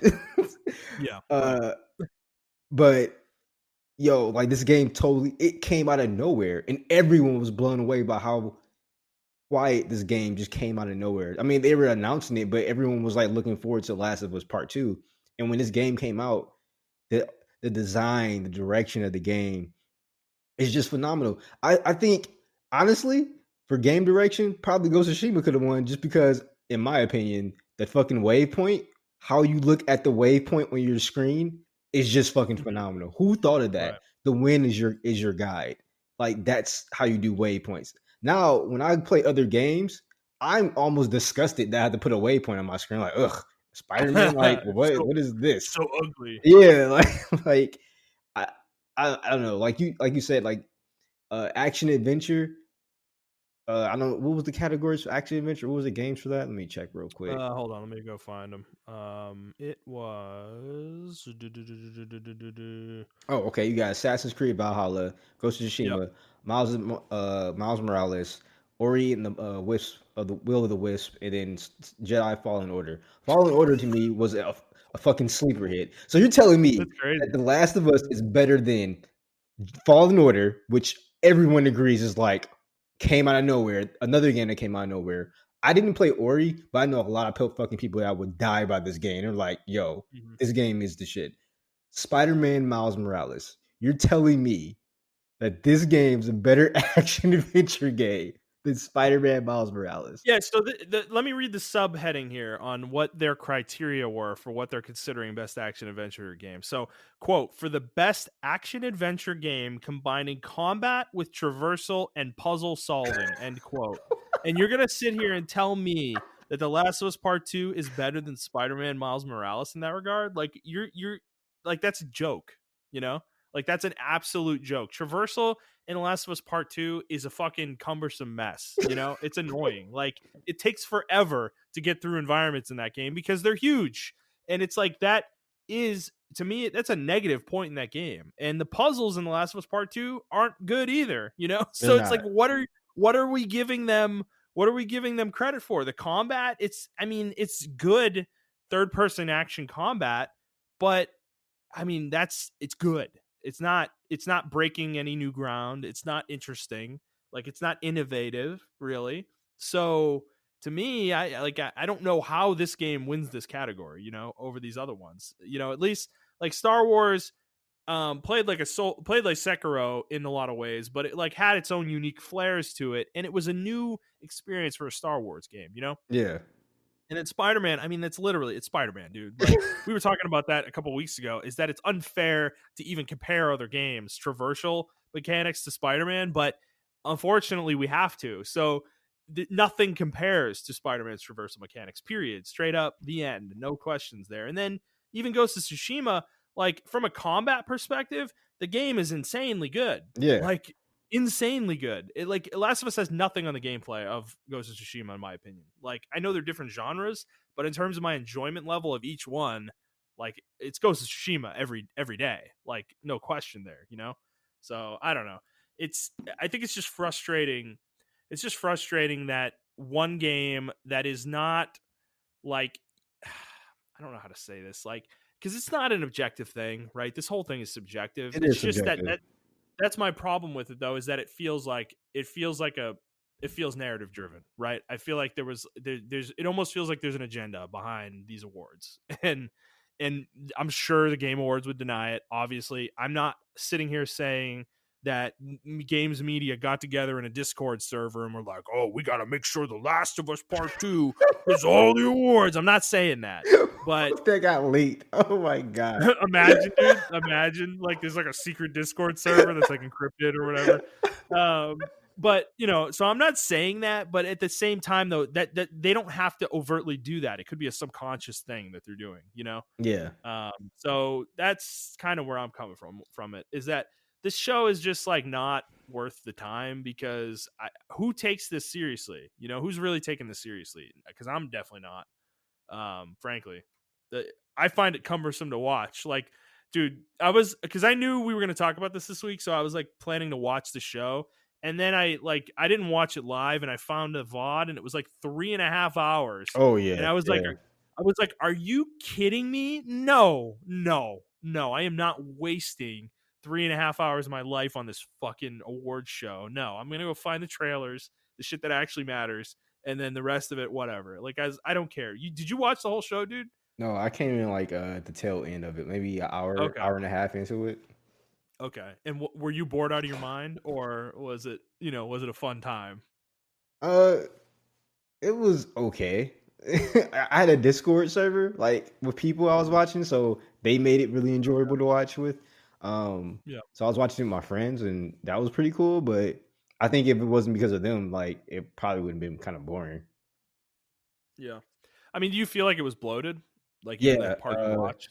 I felt like it was bloated. There was a lot of they did like 2 or 3 songs or like live music things, Oh which I don't yeah, mind. Award shows do that, but they did this one acoustic thing that was kind of like a soft tribute to The Last of Us 2, and I'm like, okay. ugh. Yeah, he had the Yeah, little guitar and he was like playing, and it was it was very Last of Us. Like I'm just like, okay, this is yeah. What's that, like, really stringy guitar yeah, sound? yeah. Like, And yeah. I don't mind that sound. It's just like I don't know. It was and But yeah, it's then like in this yeah, context. exactly. And then Last of Us won Game of the Year. I'm like, oh, okay, that was very obvious. Like, come on. Right. Way to ruin the hype, I Yeah, guess, if there was any. I don't know, man. I just feel like I really feel bad for Sucker Punch. I felt like they are on par with they prove themselves to be on par with Naughty Dog, but this award show snubbed them. And I feel like gamers, we know now that Sucker Punch and Insomniac rather, they're on par with Naughty Dog. As far as like delivering quality games. I mean, we already knew this, but this year like really showed like, hey, we can outshine The Last of Us. Because by the end of this year, I completely forgot The Last of Us 2 came out. I'm like, oh shit, that game did come out this year. Dude, there were so many games. Yeah, Yeah. yeah, Um man. and I feel like now this is the biggest thing that's scaring me. And I said this with my friends. Um, I don't know if it's gonna affect us as gamers. But I feel like it's going to affect the industry because Mhm. in the way publishers publish and greenlight games, because they are going to want they probably looked at this game show. I think like the game show awards now are big now to where they can sway the industry. It can make waves and stuff like that. And I feel like now the higher ups think people want The Last of Us all the fucking time. And now we're going to get The Last of Us type games all the fucking time. And I Yeah. really don't want that. I Yeah. like The Last No, of Us. we're well past the point where we need that anymore. Sony made sure that they inundated the market with those kind of games Yeah, in over the last 10 years, and I don't need any more of them. exactly. So, I don't know. Yeah, because to me, I think the disappointing part to me is like there's a group of people, there's a group of fans who are fans of Naughty Dog, and they're like the Naughty Dog super fans. And I won't even call them obnoxious fanboys because I actually don't think they are. Yeah. It's just that there's like a group of people who talk about they like listen to podcasts, they listen to video game podcasts, and they listen to games media coverage and stuff. And they kind of just parrot the idea that Naughty Dog is the best game developer in the world. And I don't think that is remotely true. Like, they make great games and they are great in certain ways. They're better than anybody in terms of their accessibility options.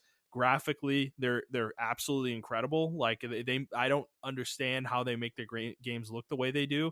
And even animation wise, they do a phenomenal job. And narrative, they do push narrative. Like, Yeah, and I'm a big fan of narrative. But that doesn't mean they're the best game company in the world. Like, I don't think their games as games are actually that fun a lot of the time, you know? yeah, And that is a problem when you're in the video game medium, you know? And in terms of fun games, even within Sony's first party, there's other studios that I think are either better than them or very close to them, like Sucker Punch, Insomniac, Santa Monica.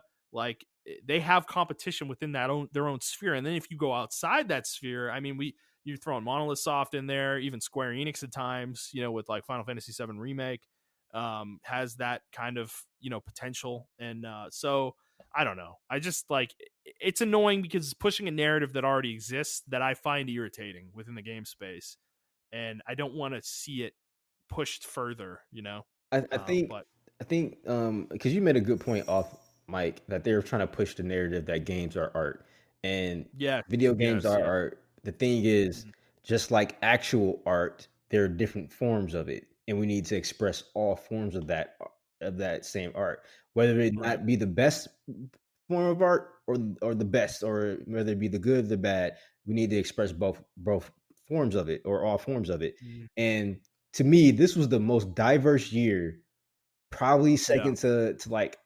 2017, where a whole bunch of yeah, games came out 17, there. yep, This is the most diverse gaming year we've ever had. That almost everyone, it was a game of the year for everybody in every category. If that makes any sense. right, right, Uh, and to you had this opportunity to show that with this Game Awards, showing that Ori and the Blind Wisp or Ori and the Will of the Wisp can be best action adventure, and that's a 2D side scrolling game, like, or Ghost of Tsushima or something like that. And then you got The Last of Us that was pushing the narrative and it succeeded, and you got other games too, but they just didn't show that, in my opinion. yeah. Um, Because dude, in terms of that variety, you're totally right, man. Because okay, we're talking. Let's talk like just straight up like linear third person shooter. You get Last of Us Part Two, very narrative driven game, right? yeah, But then you go into open world. You've got the like historical Japan Ghost of Tsushima open world game. But then on the other side of the spectrum of open world, you've got the superhero Spider-Man Miles Morales. Then you've got the kind of nerdy narrative driven RPG in Final Fantasy VII Remake. yeah, Then you have like the arcadey like crazy shooter in Doom Eternal, right? You've got the casual friendly Animal Crossing New Horizons for them. You've got the isometric super crazy like really popular indie game in Hades, right? yep, You've got the best gotcha game to ever come out ever in Genshin Impact, you know? It's like, dude, the diversity here and the quality of all these games that I just mentioned is extremely high, and they didn't really touch on any of that. You know, it's literally this is the Last of Us Part Two show. It's like, yeah, yep, it's like, come on, man. If you want to push games as art, which I'm glad you brought that up because I completely forgot about that angle of it is like because I really do think that is a huge crux of that narrative that I was talking about that they're trying to drive is that like people that don't play video games probably watch this show, you know. And I think that's the idea here is you want to push stuff that's like considered art, you know, that people outside of games would consider artistic.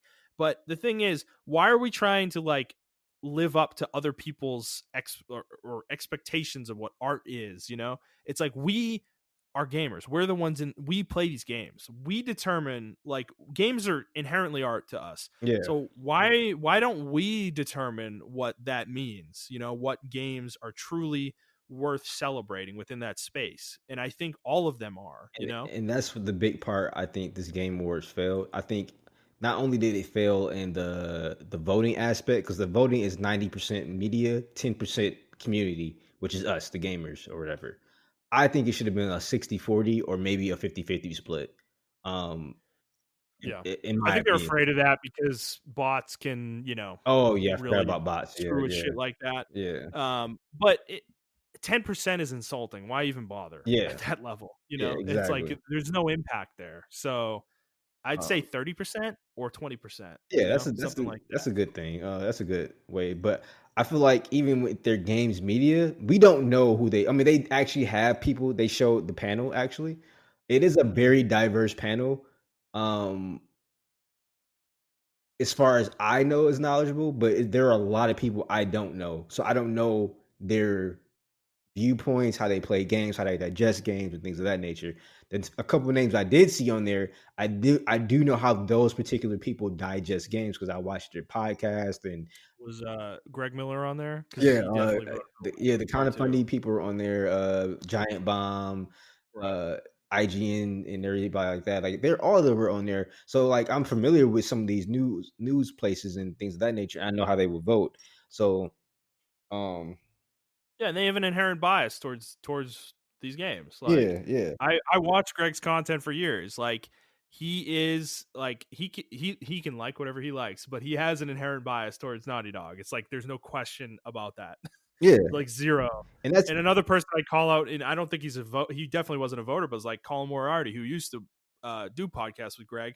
He's also inherently biased towards Naughty Dog. They just love Naughty Dog, straight up. Period. The end. Like, so of course they're going to vote for The Last of Us Part Two. It's like I don't know. So that's kind of the problem. Is like I don't know how you do this in a way where you kind of get rid of that bias. I guess you want a diverse cast of people, but they're not vetting people in any specific way. So if the people you get are all biased towards Naughty Dog, then they're going to vote for Naughty Dog's game. yeah. And that's kind of what feels like happened here. So I don't know. It's unfortunate. It is, but you have anything else you want to say on this? I Um, think we should no, maybe that's move it. on at this point. Yeah, I think we beat the dead horse already. Yeah, we beat it to death. All right, cool. So we are going to talk about Cyberpunk here. So let me preface this by saying that I know we talked about it last week, and you guys are probably exhausted about us talking about Cyberpunk at this point because we've talked about Cyberpunk a lot. This will be the last time we probably do this on the show proper as like a topic. We don't want to talk about it anymore either, Yeah, straight up. But it's just a it's lot of just stuff this happened, man. We got to it's talk just too about it. much happened since this game came out that we need to talk about. So I'm going to start by reading an apology tweet that that CD Projekt sent out through the Cyberpunk game Twitter account yesterday, December 14th. So let me just read this. I'll read this verbatim. So quote. Dear gamers, first of all, we would like to start by apologizing to you for not showing the game on base last gen consoles before it premiered and in consequence, not allowing you to make a more informed decision about your purchase.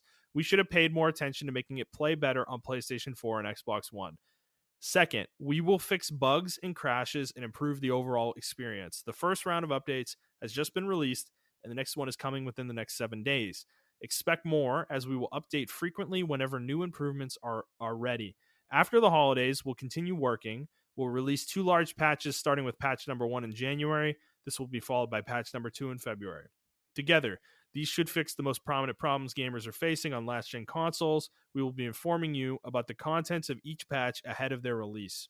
They won't make the game on last gen look like it's running on a high spec PC or next gen console, but it will be closer to that experience than it is now.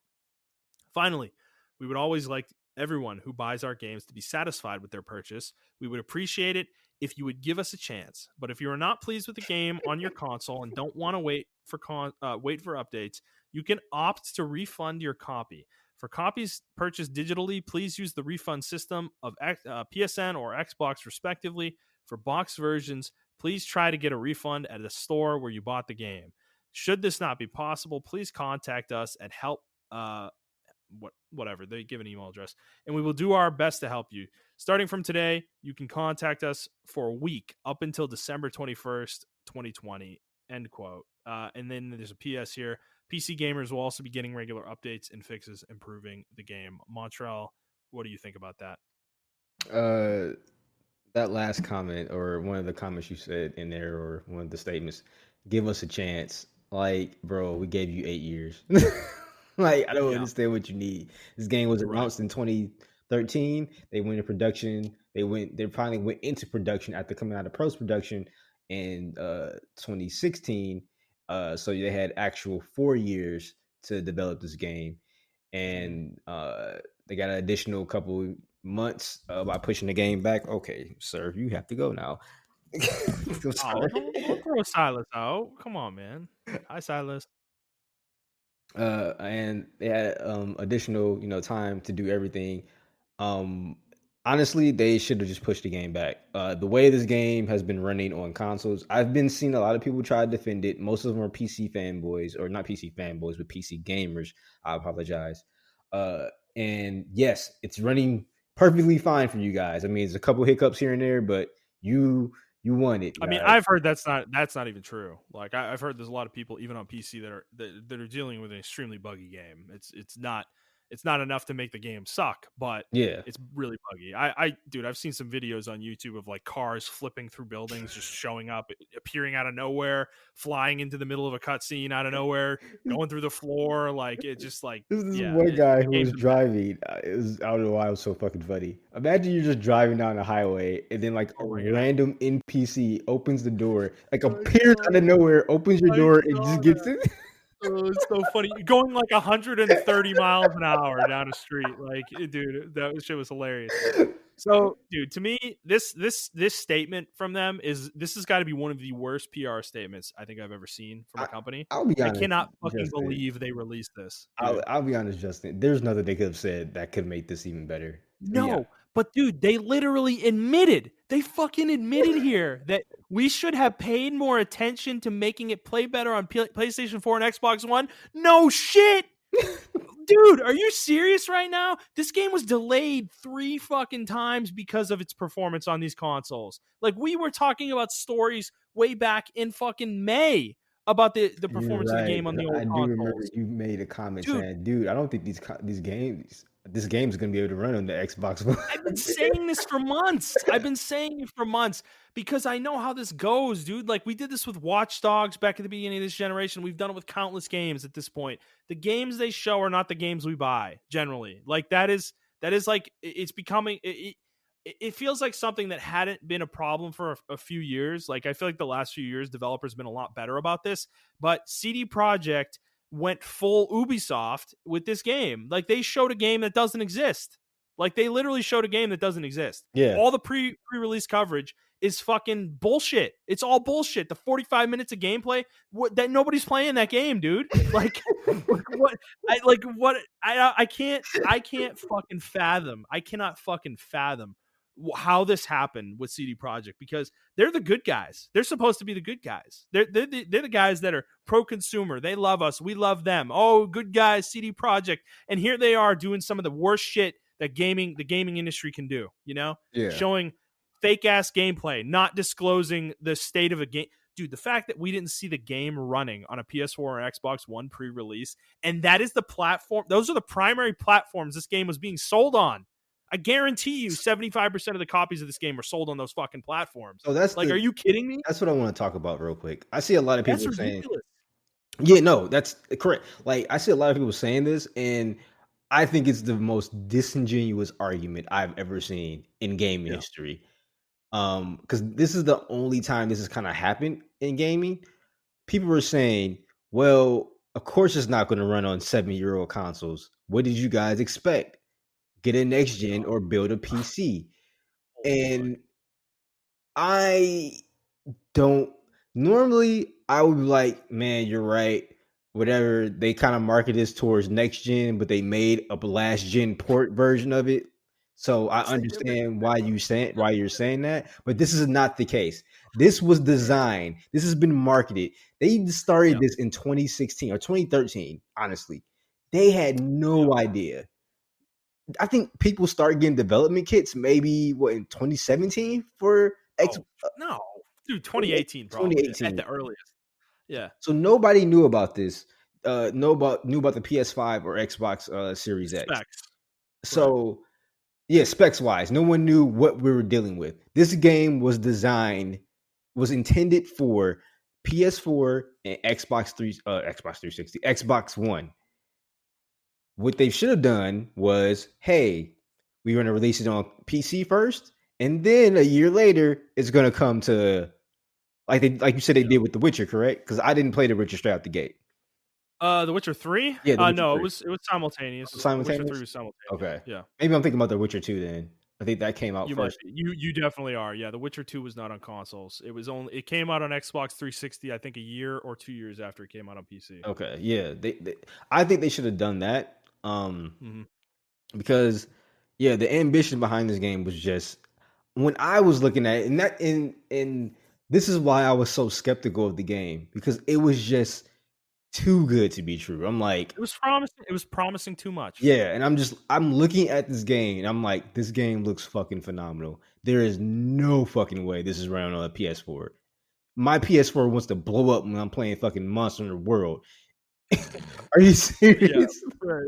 Yeah, right, right. So it's like I don't understand how this is gonna do it, and that's why I was so skeptical. I wasn't saying the game was bad. I said the gameplay looked kind of iffy, and then there were, and now you know what? I'm kind of glad they removed wall running because who knows what kind of people that Oh my got with god, dude. that. You'd be jumping through walls, bro. Like you'd be like Kitty Pride, just phasing through shit, you know? Oh my Like, god! dude. So, yeah, this is like I don't know. This is I don't know if I can think of a bigger disaster. The reason I feel that way is because this isn't like Anthem. Like Anthem wasn't hyped, you know. This Yeah, game is hyped, you know. Like people, we all thought this game was going to be good, and it seems like the actual content of the game is really good. I don't think that's the problem. It's just the fact that the game is a technical mess, total technical mess. And how disingenuous is it to sit here and say in this statement, if you're not happy with the game, go refund it, when literally no one is going to let you refund this fucking game? Like, dude, you can't to sit here and say that, like, please go to your brick and mortar store to refund the game if you bought it physical. Dude, no store accepts a refund of an open video game, and that might be different in other countries, but here in the United States, that is a uniform thing. If you open a game, you cannot return it, period, unless it's broken, like literally broken. yeah, And you can only return it for a like thing. You will not get your money back. So it's like, and then we've talked about PSN before, refunding on oh PSN. my They god, never let you refund. yeah, Like, and they become a little bit more lenient with that. But dude, I'm seeing on Reddit, it's really hit or miss if they're letting people refund this game. I'm sure Xbox is being a little bit more lenient with that. yeah, But even so, they're still pretty strict. To sit here and do that, to like put that on Sony and Xbox, and then these store, it's like, bro, no, you CD Project, you should be refunding people straight up. yeah, Period. straight If up, people want refunds, you should be refunding them. Don't try to push this off on your partners. Like you kidding me? And and it's oh, yeah, go ahead. it's just Sorry, fucking crazy, man. Like, I'm ranting right no, now. I understand it. It's just crazy. I think I don't know. And the conversation that came up was like, where do we go from here with CD Project Red? I said, to my dismay, I mean, not to my dismay, I think they're going to be okay. I think they're going to be perfectly fine. They I, will. No, they will. yeah, I If think, they fix this game, they'll be fine. yeah, and I don't think we're going to learn a lesson. Like, I don't. Mm. That's the Mm. scary part from this. I Oh, honestly okay. don't think we as gamers are gonna like this is not like yes, it is the developers' fault for the way they released this game, the way they marketed this game, the way they blocked certain entities from reviewing certain parts of this game. Let me be clear about one thing, because Justin made a good point off mic. Um, IGN being upset, other game media news outlets being upset about this game, they're not really fucking upset. They're upset that they didn't get their fucking copy. That's what they're upset about. They didn't get to use their little perks, and they didn't get to play this game first. Otherwise, they would have been sucking this game's dick too, in my opinion, in my Which wholehearted they opinion. are stuck in the game's dick anyways. Yeah, Like, but yeah, I I mean, mean, but they are going extremely hard at this game, and I think it's because yeah. they were left out of the code. Like they didn't get their little, ooh, I'm a games media guy. I didn't get the game 2 weeks before everyone else. Ooh, like they didn't get that. They got it when everyone else got it, and Mhm. they got to experience what a normal gamer has to experience, which is like all this is like very encompassing with this game. Like maybe this was like a capitalism kind of a deal. Like I don't know what the fuck what they were trying to do with this game. But anyway, Well, no, I mean, it's a good point to bring up, is that why did this happen? It's because CD Projekt announced this game too early. They announced it last year at E3 that it was coming out in April of 2020, and that was way too early. Clearly, I don't want to even imagine the state this game was in back in April. Like, I don't even want to think about that. Like, because if it wasn't worse than it is now, then what are they going to fix in the near term? That would be horrible. But if it was worse, how could it be worse? It barely runs as it is, like on the old consoles. Some of the stuff I've seen is crazy, man. the the Like, the, the problem they had with this game is they try to run it like it's on newer hardware and it's not. They're trying to run the game thinks it's on the SSD when it's on the yeah, HDD. So yeah, it you have to load the game before you go into the map, bro. I'm sorry. You can't just load the yeah. game as That's you're why pop driving. in happens. Yeah, exactly. That's why texture pop in happens because the game loads too quick. It's not like the game's trying to the hardware's trying to catch up with the with loading textures. So the game world loaded too quickly, and that's like that feels amateurish, frankly. Like that's crazy. That it's such a basic thing to get right. And I mean, dude, even on PC, I think it's kind of absurd that this game, if you don't have like a 2080 Ti or like a 3080 or 3070, you're not really going to be running this game that well, you know? Like that's what I've seen from the PC side of things. So, this Yeah. game clearly feels like it came out way too early No, you're in right. terms of its development. Like, yeah, It's I just I don't don't know. I don't understand where they go from here with this. I don't think I think the point I was trying to make though, I think we as gamers should learn Mhm, our lesson now. mhm. Hype culture is not the best culture, guys. No. I think It we sets need us to, up for failure. yeah, I think we need to lay off the pre-orders. I think Yep. we need to be Oh, yeah. more informed. Granted, we couldn't be as informed as we wanted to, but you know why they got away with being this? I don't know if it's untransparent. Like they're not transparent at all, and they got away with it because hype culture. And I'm gonna put some of the blame on us. I'm gonna put like 20% of the blame on us. I feel like we wouldn't have been as mad if we just like calm the fuck down, didn't pre-order like the games as much as we used to. I remember I used to pre-order games just based off gameplay. Like, oh shit, okay, they showed some gameplay now. I'm pre-ordering the game. We got literally no gameplay footage of this game until maybe last year, year before last, and they're already Yeah, it was last year. last year, and they're I think the pre-orders up were way before the gameplay came out or whatever. If I'm not Right. mistaken, Oh maybe I'm yeah, wrong about that. this game's been hype for so long, dude. Yeah, It's been a cult hype and it turned into mainstream hype when Keanu was, came out on stage at E3. yeah, That and I mean to talk about the pre-orders, this game immediately made its money back the second it came out because the game had 8 million pre-orders. yeah. 8 million And pre-orders. 24 million people on Steam. Do you know how massive that is for PC gaming? Yeah. 24 million install base? That's fucking insane. Yeah. So this game has sold a lot of copies and it's like that's I think your point about will we learn our lesson is well taken because I don't think we will because there's literally a group of people out there defending this game, Yeah, I Like I don't know. I don't understand it. Like, I Me either. I mean, dude, because there's always those people who are like, "Oh, I'm not having any problem." It's like, bro, dude, like, okay, your one little anecdote doesn't mean the game's perfectly workable. You're a lucky one. I'm glad you're having a great time. well, Go enjoy the fucking game. But even though I just blame the consumers, but I keep seeing people trying to blame the majority is on gamers. Like, what did you guys expect? No, oh, 70-year-old hardware. You guys expect this? That's like, how ridiculous is that argument, dude? Like, because okay, to those people, I'm sure none of them are listening, but to those people who are saying that, oh, 8-year-old hardware, 7-year-old hardware, why would you expect it to work? Because the game's literally out on those platforms. It's being sold for $60. Like, and not only that, the game was marketed for those platforms. It was designed for those platforms, and then it wasn't like there's no PS5 version of this game. The version you play in back compat on next gen consoles is the Xbox One and the PS4 version. You're Exactly. not playing an Xbox Series X and a PS5 version. They literally aren't out. So that means the only way to play this game on consoles is on that old ass hardware. You can play it in back compat if you have a PS5 and an Xbox Series X. But guess what? Those are in limited supply right now. So very few people have that luxury.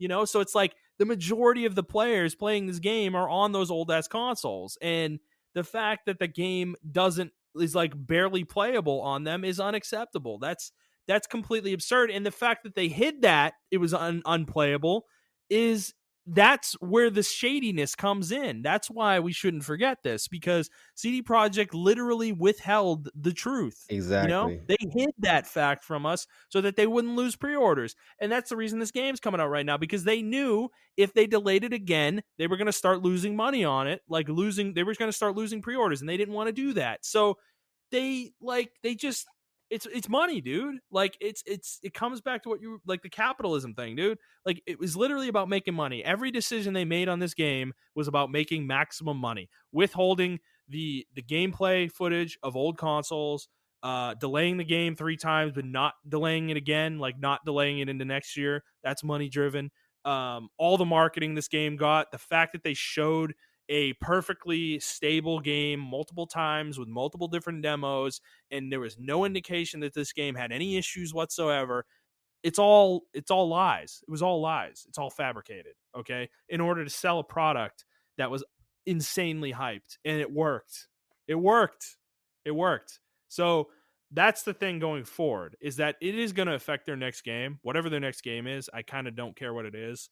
It's going to have like a little bit, it's going to have some, there's going to be some feedback here. Like people are going to be wary of CD Projekt's next game. But to your point, though, is it going to be enough to matter? I doubt it.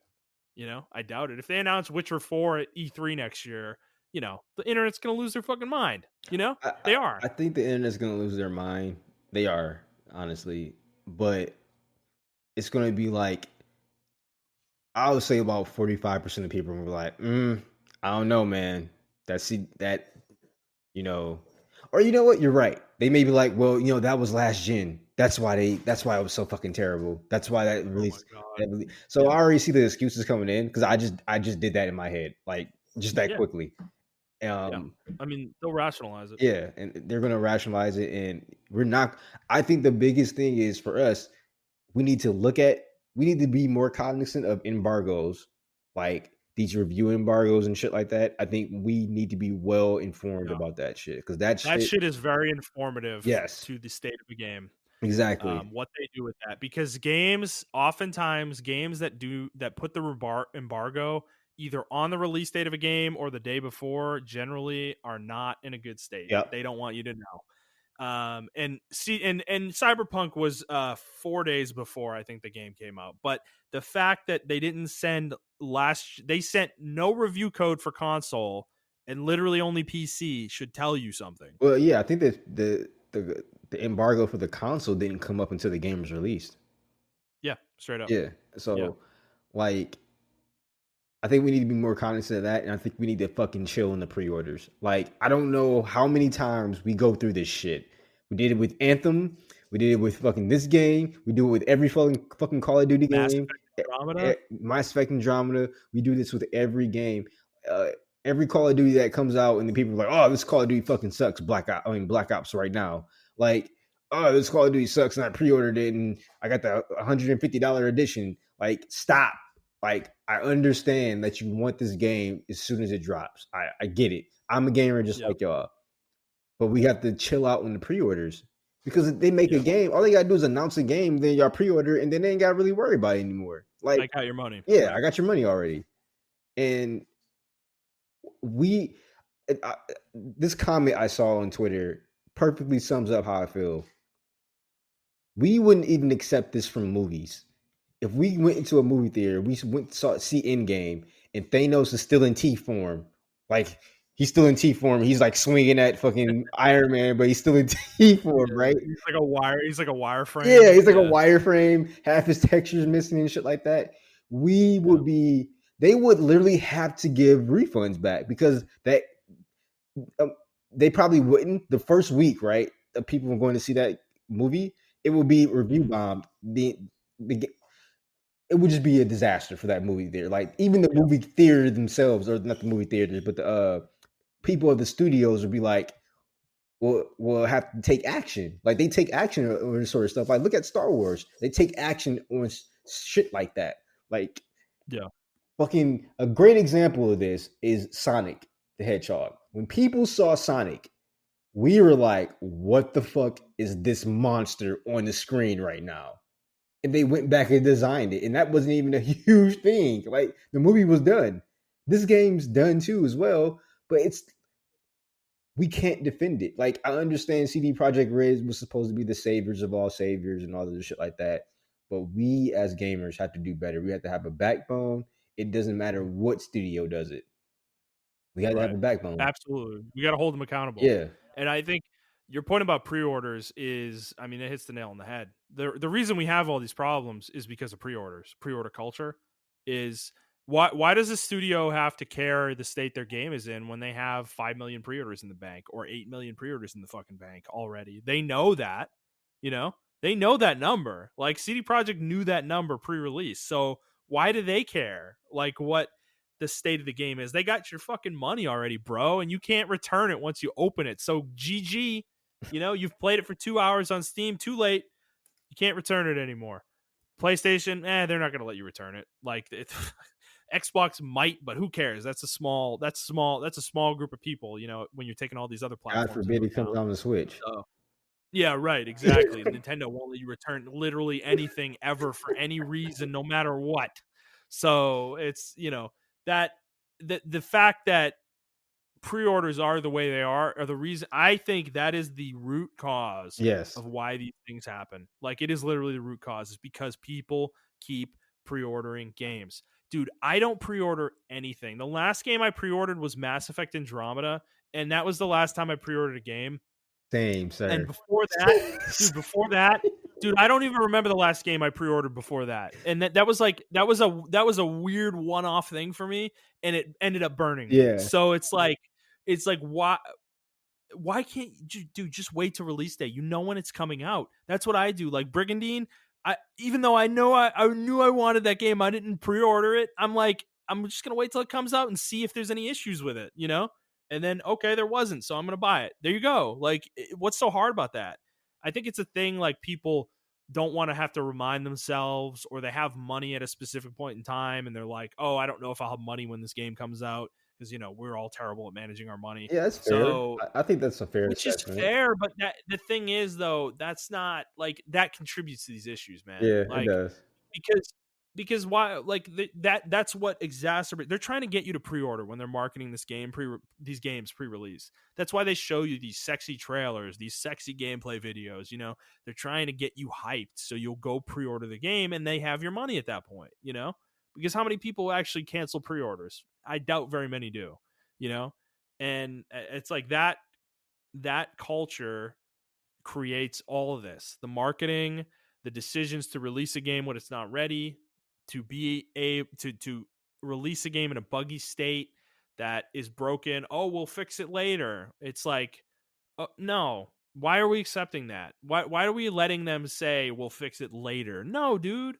And to their credit, they're not going to crunch their employees like in the near term. They're letting them take a holiday break, which worse companies probably wouldn't. But that's the thing, though. They put themselves in this position. They even have to make that decision because they released a game that's fucking broken. It's like, this is my point about them pushing it from November to December back in September when that was announced.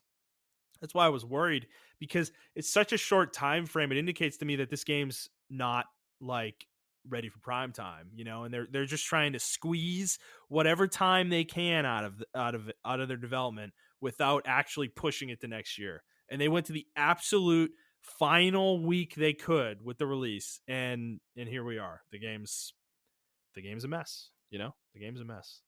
And I don't care how much you like CD Projekt Red. Like, they fucked up here, and we should be calling them out on it. We shouldn't be defending them. I don't like this defense force that's come out and is like, "Oh, the hardware's old." It's like, dude, you realize how much of a stooge you sound right now, bro? Right? That old hardware that 150 fucking million people have. that they're marketing this game towards, no, that's not on the consumer. That's on CD Projekt. Like that's bullshit to say that, to say otherwise. That's ridiculous. So I don't know, man. I can't.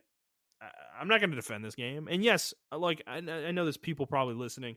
Yes, we haven't played this game. We don't need to fucking play it. Okay, there's so much evidence out there that this game is broken as shit. Like, and no offense, our personal experience isn't going to change the narrative here for us. Yeah. You know, even if I have a good experience with the game that's not buggy, I've seen what other people are dealing with. There's video evidence all over the place. So, And it's not like I mean, it's a one-off thing. These are like constant issues. Like I've been talking to people right? who are like, "Yo, I played this game. I love it. It crashed 5 times on me, and I'm on PS5." I'm like, "That's Yeah, insane, bro." Like, what? and that's yeah, that's crazy, dude. That's unacceptable. So I am holding off on buying the game. I still want to buy the game. That's the crazy part about this whole I know. situation, right? I Me still too. want to play the game because the game looks Yeah. phenomenal. I heard the story's phenomenal. Yep. Everything when the game is running, it's like the best, one of the best games ever. It just like I have heard a lot of people say like it doesn't really reinvent any wheels, but it's just a really good game. So I mean that's cool. I don't really need to reinvent any wheels. I just need to be a good ass game. Right. But after this, I'm willing. I don't want to play the upscaled version of the Xbox One or PS4 version of the game. I want to Yeah. play the actual PS5 version of the game or the actual Xbox Series X version of the game. So that's where I'm I'm in the standing right same now. boat. Yeah, I'm in the same boat. And yeah, there's one other thing I want to talk about too. Well, there's a couple other things, but like in terms of people defending this game, is that I'm seeing a lot of people out there going out there and being like trying to they somehow think this makes the game look better, but it's literally the dumbest argument I've ever seen. It's like, oh, you guys don't remember The Witcher 3 was a fucking shit show when it came out. It's like, first of all, no, it wasn't. I played The Witcher 3 when it came out. No, it fucking wasn't. Like you fucking kidding me? Like the level of brokenness this game has is like legendary. Okay, The Witcher 3 had nothing like this. Go look up the articles. There were no articles being written about how buggy that game was. Like, come on, dude. And even if there were, they were probably anecdotal. There was like Reddit wasn't losing their mind. People were loving The Witcher 3, dude. Like, give me a fucking break with that. And to sit here and then to sit there and say that that somehow makes the Cyberpunk look better by comparison is ridiculous. You're just trying to make The Witcher 3 look worse. It's like that's not an argument, dude. Like, come on. It's absurd. So I Yeah, don't I know. just don't I'm remember the controversy behind. No, there wasn't one. I do remember There were like people bugs. saying like, "Oh yeah, this is a quest breaking bug or something like that." There was Yeah. one game breaking bug with The Witcher. I think that was on the Xbox. It can like corrupt your Yeah. save file, but Mhm. they fixed that like really quickly. But that's it. I don't remember anything Yeah, and else. that game was stable within a month Yeah, of coming out, by the way. Like, even if there were bugs, it was stable very, very quickly, and this game is not gonna be anywhere near that. Trust me. yeah, They're gonna be dealing with this until the DLCs are out, straight up. So, yeah, so I'm probably not gonna be playing this game until at bare minimum the first DLC is out, and I may just wait till the second one, honestly. Which is a damn shame. It is. It's a damn shame that I'm saying that, but I'm not. I don't want to play. I don't want to ruin my experience of this game because the game's broken. You know, yeah. I really want to play this game in a good state. And So that's why I'm really holding off because I said that too in a tweet, and I thought it was a pretty damn good tweet. I said I did not want my biases to interfere. I think it was a damn good tweet. I yeah, said I've grown since we started this podcast. I've grown as a gamer as far as being very jaded towards stuff and my hmm biases and stuff like that. And I admit it. I'm like I don't want to play this game right now because I don't want my the bias of these bugs to inherit or ruin my experience with otherwise a good game, and it will yeah, tarnish it forever. And I feel like right, that may have been the case with Final Fantasy 15, and I don't want to go down that road again. Like, so I'm right, very cautious to jump on games ever since that happened. And right. I'm willing to wait for Cyberpunk. I'm willing to give it a chance as far as patches go, but I can't we have to give it shit for the shit that they pulled. That embargo shit, that was just Yeah, there was no way to be an informed gamer. There's no way you can blame anybody who has current gen tech yeah, who wanted to buy this game. right. There's no way. Yeah. They hid the truth, Yeah, and yeah, and we're the ones who have to pay for it. The people buying the game on last gen consoles, and that's not the gamer's fault. So yeah, I don't think that's really defensible. Um, yeah, I mean, I don't know how much else there is to say, man. I mean, I think we hit all the major points. I'm sad. I wish we weren't having this conversation right now, but yeah, I here wish we it was are. like a totally different, like, oh my god, this shit blew me out the water. Like, Yeah, right, right. Well, the inevitable Jason Schreier article about the development of this game will be very interesting, I'm sure. But yeah, do you have any other points you wanted to bring up or talk about? speaking of Jason Schreier, the speaking of developers, they did get their bonuses for this game, which I do give CD Projekt Red credit for. Maybe it was a PR move, but whatever.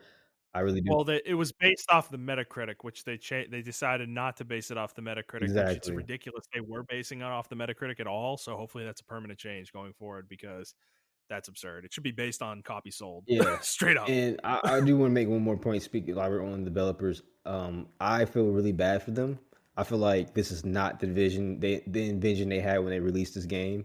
Um, I think this is more so an upper management type situation that's having these Oh, that absolutely. yeah. Yeah. So I mean, I really do feel bad for the developers, and I hope their mental health is okay because just stay off the internet for Mhm. a while, guys. For real. Yeah, and please, please, please, if you're listening, do not attack the developers of this game. Okay, it's not their fault. It's not their fault. They didn't decide to release this game. They have no control over when this game is released. Okay, it's the management of CD Projekt, probably the executive level management of CD Projekt. Yeah. They're the ones who let this happen. So they knew what the state of the game was. They knew, but they released it anyways, and they decided to withhold information and be shady. So please do not attack the developers of this game. They didn't do anything wrong. They worked their asses off. I'm sure they wanted to get this game into a good state, and they just didn't have the time to. And I'm sure they will fix it. That is the one thing here. I am positive this game will be fixed. Like I have the utmost confidence in that. Yeah. Um, it's just a matter of how long it takes. And I'm willing So to wait. That I don't think same. this is not a Mass Effect Andromeda situation or an Anthem situation. I think this will be fixed legitimately by fully fixed by April, maybe even sooner, Yeah. February or something like that. But we'll see. Yeah, I think February is a little too soon since they are taking a pretty lengthy break here at the end of this month. But I think 6 months or by the time the first DLC comes out, Yeah, that would be my guess is when the game will because that's what I think they're gonna do. I think the first DLC is gonna come out and they're gonna announce the next gen versions along with that first DLC, and they're probably gonna bundle that DLC in with those next gen versions at the same time, and they're gonna kind of like soft launch the game a second time, at that point in time, and that would be very smart of them to do. So that's my guess personally. But we will certainly monitor and let you guys know. Like I said, we will probably not be talking about this game again unless there's a reason to. Um, but yeah, so okay, that was a good talk, Montrell. all right. I enjoyed that. There's a little bit of a rant there from me. I did get heated this week. I'm sorry. I'm sorry. I'm just disappointed in CD Project. I really am. So yeah, that's gonna be it for us, guys. If you like this episode, please like the episode, review the show, and subscribe to the show on whatever feed you're listening to it on. Please share it with your friends. If you'd like to interact with us on Twitter, you can do so at iTrap for the Hokage for Montrell. That's the number 4, not the word. I'm at ThunderNet01, and the show is at the Player's Take. If you'd like to send us a question, you can do so on Twitter, or you can send us an email to the players take01 at gmail.com. And I also have a couple other things to mention here that I forgot about. We actually were featured on another podcast called the Wait For It podcast this week, our Spider Man review. There was just a brief clip on there. So shout out to them. Thank you for doing that. And I also want to say happy holidays to everybody. I always forget about the holidays when we're doing these shows. I'm not fucking doing it this time. So Merry Christmas, Happy New Year. Oh yeah, shit! Next week Um, is Christmas, isn't it? Holy shit! yes, next Friday is Christmas. We're 10 days out as a recording. By the time you hear this, it will be a week out. So happy holidays to everybody. That includes all the other holidays that aren't, Christmas, New Year's. And yeah, we hope you guys have a good break if you are having a break. If not, please enjoy the holidays. But otherwise, we hope you enjoyed this one, and we will see you on the next one. All right, bye, guys.